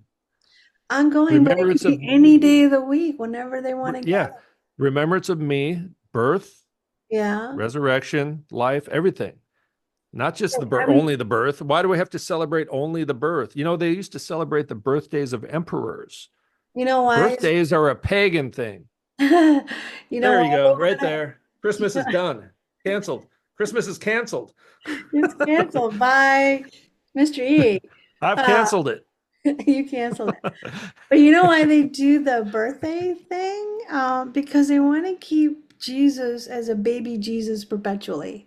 They don't want to see him as the deity that's going to come back in judgment, the They don't fearful want the God. resurrection. See, yeah, it's focused on the everyone's born, right? Jesus Yeah. was born. Yeah, he's different than us. He's born differently. And also they're worshiping Mary, right? Well, The Mary, so birthday, and then Mary's there. they Get rid of worship God in Mary's two done, ways. man. Well, that's even more whole can of I worms. mean, thank you, Mary, for this, but you're a human She's not, being. they made her into a goddess as a perpetual Yeah, for virgin. sure. All these Even Catholic churches though, named after Mary, the yeah, mother of God. What are you talking about? not only that, they ignore the verses where she had relations with Joseph after Christ's birth and had more children. They don't They had even a want bunch to of know that. kids. They had a Yeah. bunch of kids. Yep. The Immaculate Conception is talking about Mary's birth. It's not about the birth of all these Protestants. We all think, oh, Immaculate Conception. We think about Madonna, the singer, first of all, and then we think of, oh, it must be talking about the birth of Jesus, the virgin birth. No, no, no. It's talking about the birth of Mary. They believe Mary was born sinless. Well, yeah, but Yeah, she's that's a the woman, Immaculate Conception. right?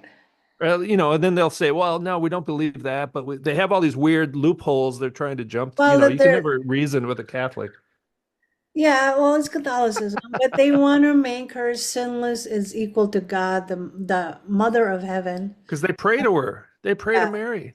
right. Mary is Which is above forbidden. God. Which is Mary is forbidden. above God for them. Right. The That's why Queen Mother.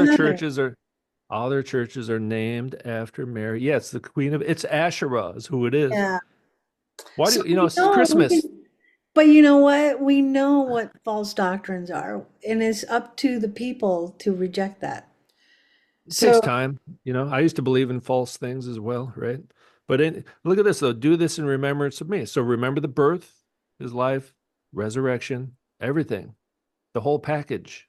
yeah, The Lord's but you Supper. know, The Lord's Supper covers every Christian holiday, and can do it every week. You can do it every day. Do it whenever you well, want. it can be with two people or 2,000 people or 2 million people. Yeah, It's I got a open-ended. friend of mine a few years ago. He like outdoors. He just started. Hey, let's do a communion thing. It's like, oh, you can do this. I thought I didn't know you could do this. Cool. Yeah, you can do communion You know, anywhere. But I think it's okay to celebrate Christ, just not in a perverted way. He's not a perpetual not baby. with this He's tree. not a Think about perpetually crucified. So you got to keep in the context that he is a God. He's our God, and he's given us, we're connected to him second by second. So it makes no difference. But if we choose a day just to go celebrate, we can do that. It's not like, Well, think about this tree thing, man. It's all over the every retail outlet. Every store has Christmas stuff all over. The Catholic you know Church has what's Christmas worse? stuff. Buddha, everyone has Christmas stuff all over. Probably, I don't know about the Muslims, but everyone in the world, whatever they believe, they all celebrating with the tree. Why Yeah. would you want to do the same thing everyone else is doing? Well, not Come on. only that, I've noticed, especially in the recent years, they've been making ton of Christmas movies. Like it's a whole genre by itself now. Oh, always in albums, in movies, Yeah, so many. I'm like, used to be like, none of them about the birth of Christ. right, it's always tied to some It's guy meets girl Saturnalia. kind of thing. Yeah, it's nothing Christian. It's become a quasi Christian Yeah. holiday for sure, deeply embedded. But even 150, 200 years ago, the Christians were actually very skeptical of it and downright negative on this idea of Christmas. Well, they They might didn't have have, a good reason to do that because outside influences came in as so the, when you're yeah. celebrating, let's talk about what it means to actually celebrate. Not in just like communion aspect. What does it mean to like, hey, if we want to celebrate Christ, even if it's his birthday, let's just say he has a birthday like we do. We We have don't birthday know when it parties. is, though. We don't know when it But we is. don't, Nobody you don't need knows. to know. If I didn't, let's say I was an We orphan, I do didn't need to know I know. had a birthday, which day it was. Are you telling me I'm Uh, not allowed to have birthday parties? What if I celebrated my wife's birthday on my ex-girlfriend's birthday? Or if I don't have an ex-wife, but what if I did? And if I just said, well, my first wife's birthday was on June 1st, and I'm just used to Well, let's just celebrating. say you And so did I'm going to that. celebrate my new wife's birthday on June 1st, Okay, even well, though that's that's fine. how would Let's she just say feel? let's just say that you're guilty of doing that, right? Picking a old girlfriend's birthday for her birthday. But then all her friends come around and start giving her birthday parties, giving her gifts on the day that you picked. They're not guilty of that. They're just celebrating her birthday. You're guilty for making that day happen. So all those people like picking December 25th because the government says that's your day that you're going to Well, celebrate. why do they say that? It's a winter solstice. It's It's all Saturnalia, corrupted. it's Roman paganism.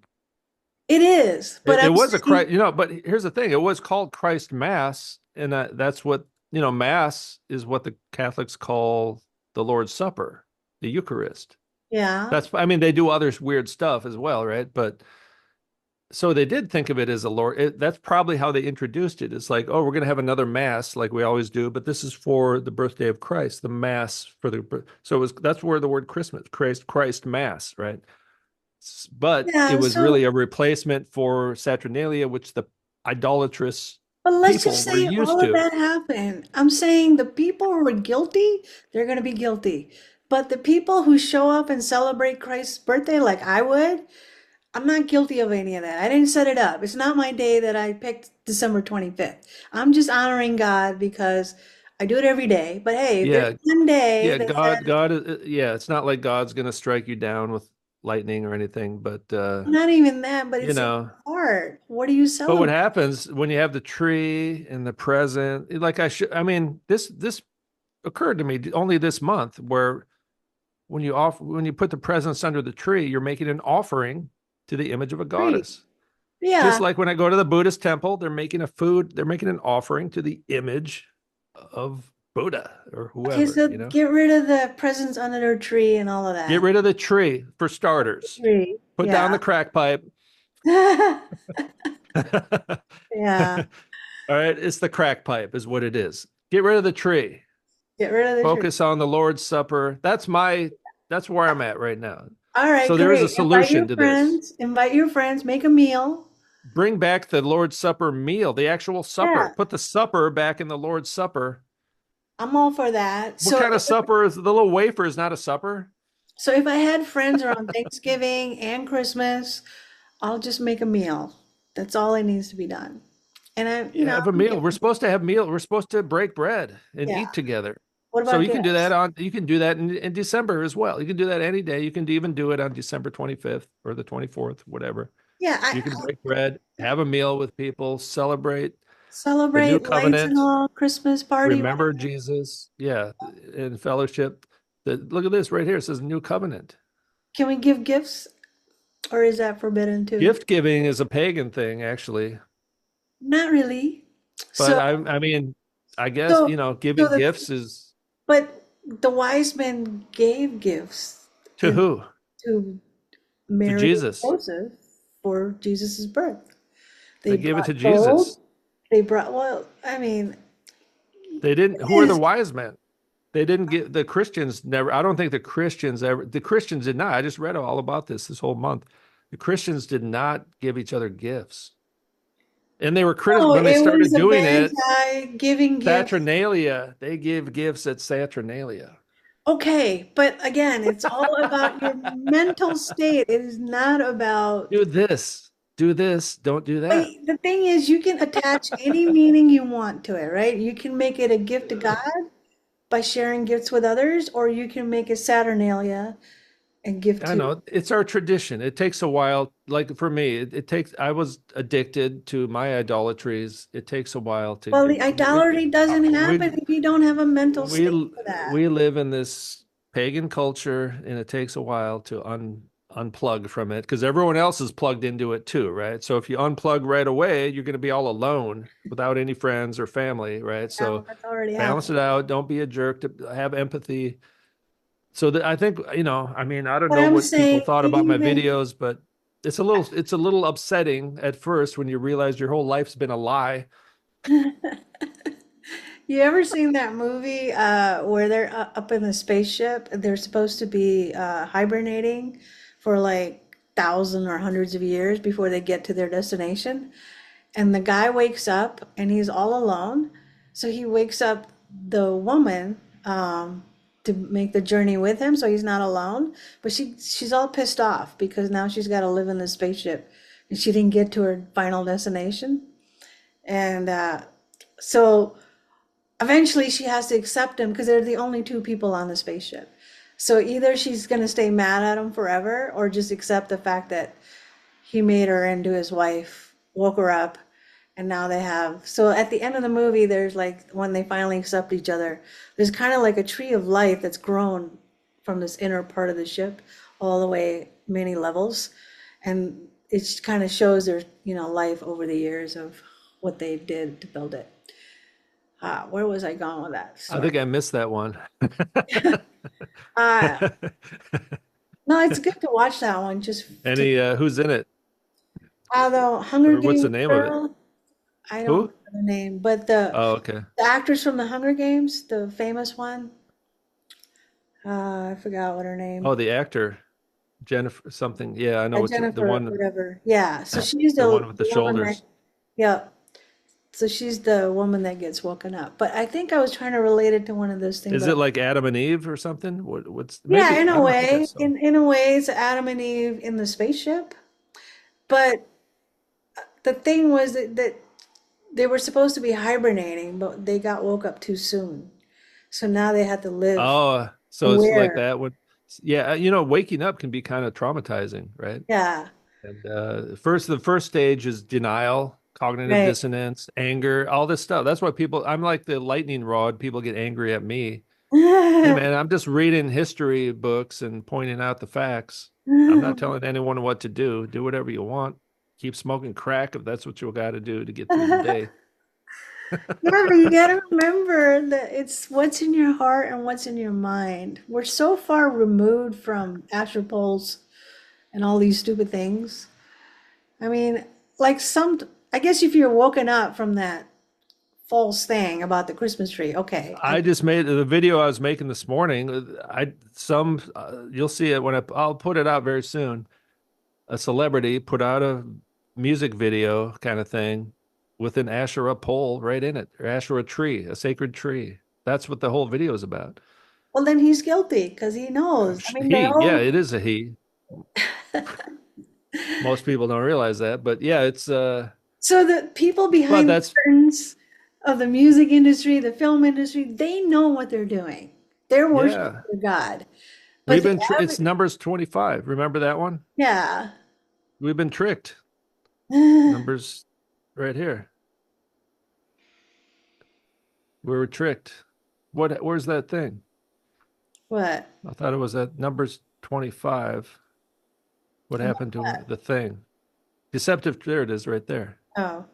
We were tricked into worshiping the pagan gods, just like Oh yeah. the Israelites, just like Balaam. Balaam is Yeah. still around, and that's why they talk about Balaam in Revelation, maybe. Huh? Yeah. It's the Balaam type things keep happening. They keep tricking us into worshiping their gods, I think when you're which woken up from it, brings great. which which brings plague upon us, right? Yeah. Judgment, it brings judgment upon us. They want us Because to it do brought, things that result in judgment. yeah.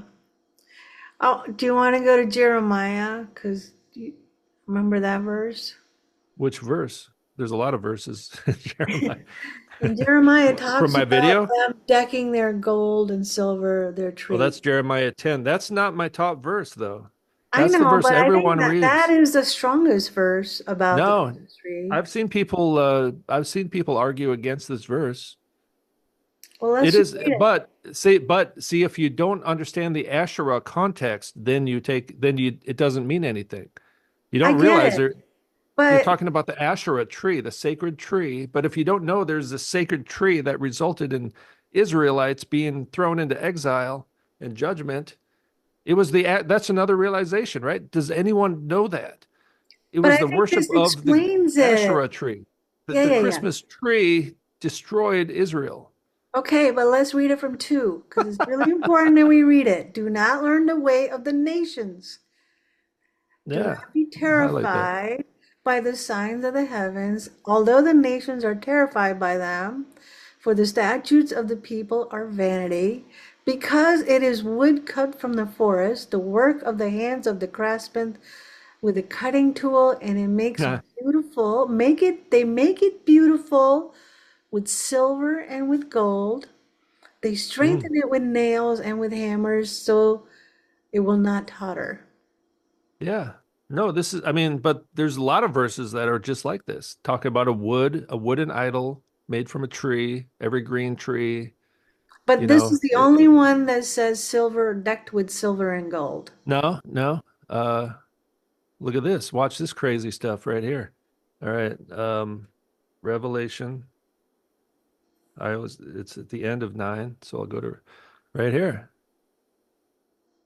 Idols of gold and silver, right Yeah, there. idols, but it doesn't say a No, Chris- this is an idol. This is a wooden idol, which No, is no, a no, I Christmas tree, understand that. But what I'm Asherah tree. saying is the act of actually decorating a tree, this is the only verse that's directly on point. Yeah, I think for me, Jeremiah 17. But remember, that's why I started. I went through the whole history of the Asherah right here. So they Okay. remember their altars and their Asherim or groves, Yeah, and a certain famous, the most biggest idol, living idol, yeah. image of the beast today, grew up on an Asherim grove. You know Asherim what in I'm that talking? context, I think is the temple. By the green. No, no, no. This is a wooden symbols of female deity. This is the Okay, Asherah. This is the plural.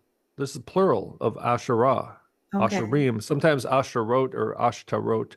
There's different ways to put the plural.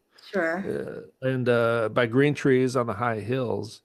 But anyway, I laid it out in my video. But Yeah, I agree with your video. All I'm saying is that the Christmas tree, that one other verse that we just read, yeah, yeah, supports yeah, yeah, that they're actually celebrating with the tree, yeah, yeah. which Yeah, is and I what was at we're the doing. shop, I was at the store and the tree at the store. I took all these videos, right? Those are videos I actually took Yeah. at the store because that's the only place I've seen a tree this whole season. And they actually had silver and gold stuff on that Yeah. particular tree I was looking at just Well, the by silver and the gold is coincidence. utensils and the decorations they put on there. The things that Oh, hang on, the yeah, things that hang down. yeah. Yeah. Anyways, yeah, this I mean that but that's the one everyone so see, here's the thing. People think this is the only verse. No. I have 72 verses. No, no, 72 passages. Some Yeah. of them have more than one verse. You 72 should do passages. I another like video. what? You should do a follow-up video on the Christmas So, tree. no, you know what it is? It's 70, it's at 77 right now. I have 77 passages. I covered most, some of them basically say the same thing. So no, Yeah. but no, I have at least two more videos coming out on this topic. I wanted to put them up this week, but I got delayed. Oh no, I want this one in 1 Kings is the best. Well, I don't know if it's the best, but right here, you see that? It's Hmm. got it all. They Yeah. built for themselves high places and sacred pillars. That's for Baal, the male, the Yeah. probably the phallus. Also, Asherim. This is the Asherah. religion, what is that word? Masonic. They have the pillar thing, the sacred pillars.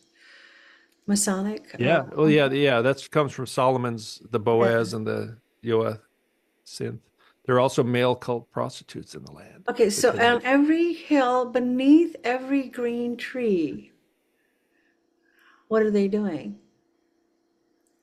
well, this is just the whole talking about their whole cult, Oh, everything, the yeah. temples, the different idols, and that's why the Jeremiah verse kind of clarifies what the Jeremiah 17. There is a connection with the trees. So we know this Asherim is wooden. They would burn it. It talks about wood a few times, right? Mhm. Asherim by green trees on the high hills.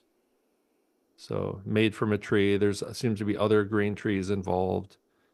Um, there's a bit of, still a bit of debate. What exactly is it? But I think this video that came out right after I put up my recent video, I think they're showing us what it actually looked like because it's kind of a What half tree, video? half pole. You talking about a music video? Yeah, from a What is it? from a uh from it's well, you're gonna see it in my next video. All I don't want to talk about it now. right. I just finished it this morning. So 1 Kings I went 14 through. 23. It's one of these, made by one of these kind of Oh, people I here. It's called see. Functionary, showing the Asherim. I see. So they're gonna visually tell us how that was done? They're giving us a little window into their cult. Yeah, It's a Christmas video, by the way. It's a Christmas you know video, who's but giving it it's to very pagan. Nas X? What's it? The rapper singer? You know about him? Nas I've heard that X. name. Okay, well he's like always dancing with the devil, literally, Oh, like really? pole dancing, everything with the. So the way he does his music videos, it actually shows probably what the ancient cultures was like back then.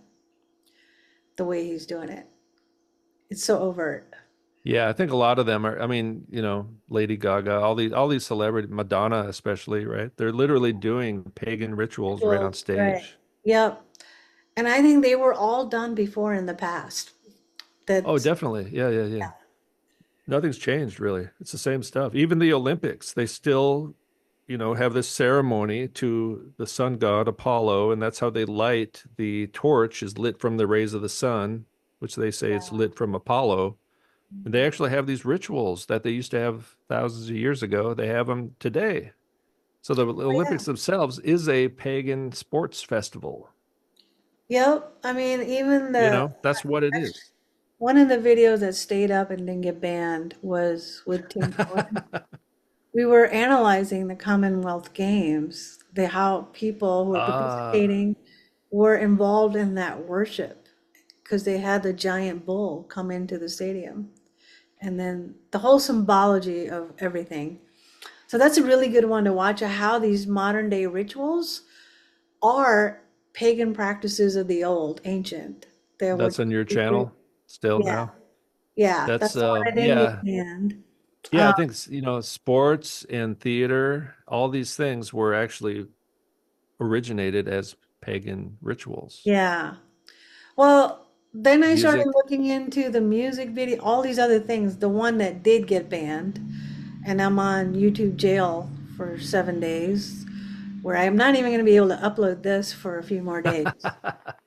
But there's just like they're so overt. There's no mistake about it, and I think at least pointing out like these are the practices that were done in this way and what the Bible says about it.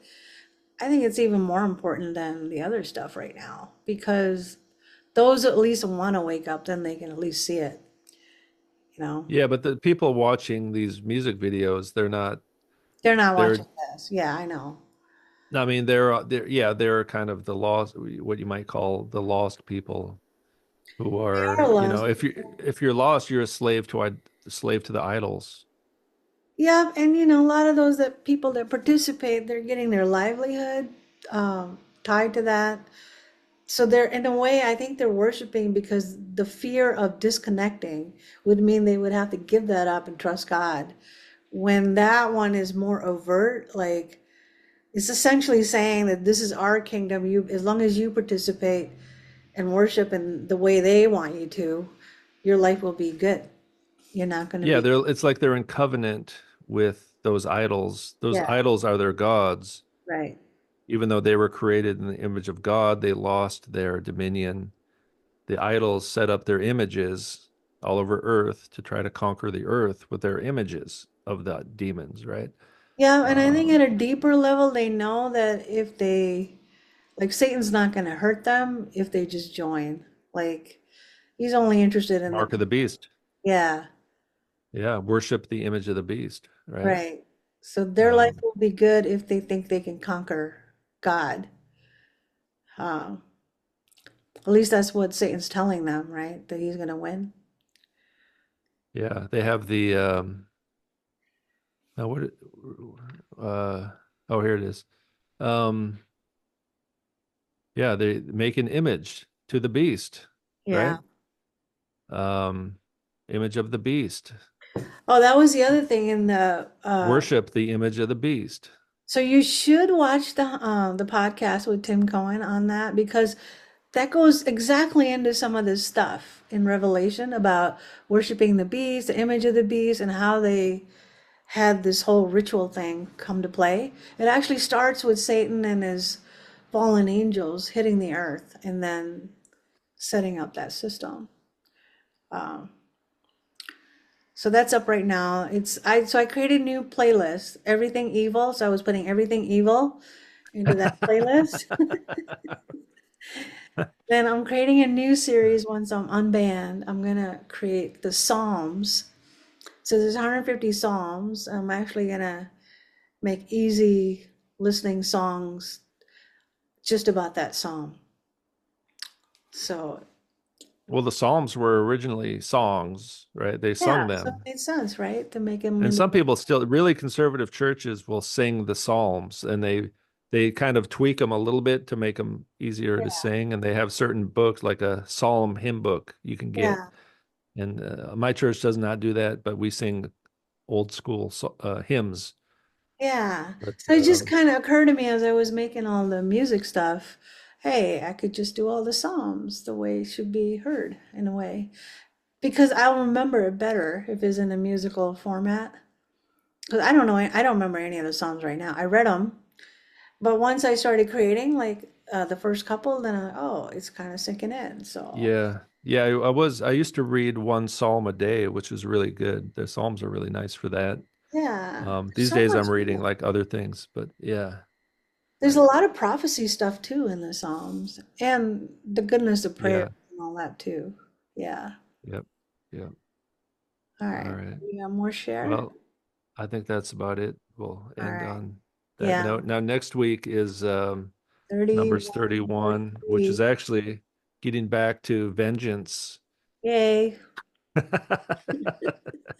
Some Next judgment week will be time. good, actually. There's a lot of cool stuff next Yeah. week. We have a good scene for the movie. Yeah. You're gonna need a lifetime worth of money and time to make the full story of Numbers. Well, it's not just numbers. The idea is the life of, the life of Joshua as much as you can fit in 2 hours, Yeah. but which But would it has start halfway through Exodus, because the first time we hear Joshua, he's halfway up the Mount Sinai or something, yeah. with Moses. But But I think there's it's a so good many idea. interesting stories that we read already that just by itself, it's And kind of see, he's not in every story, but he was there, yeah. right? So you kind of see in all this stuff we're reading about in Numbers, you can kind of place him there in the Yeah, story yeah, as he's looking, and he's not a leader at first, he's just some right. kid, some young guy, and then he has to become the leader, which is I think you should because put the ever, story of Korah in there and the oh, for rebellion. sure. Yeah, Yeah, the earth opens up. What a great scene. yeah.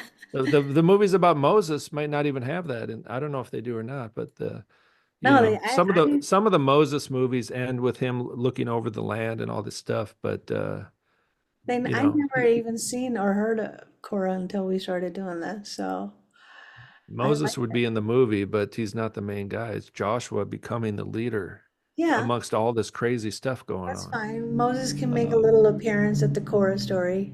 no, he's going to be one of the supporting actors, best supporting actor. All right. Well, you can play Moses then. Russell Crowe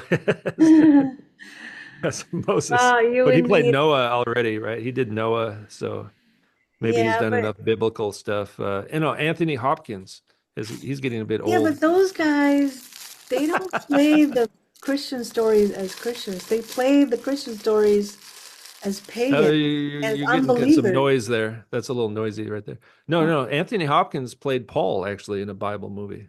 That's a really good one. All Yeah, he right. played Paul in a Yeah, Bible but movie.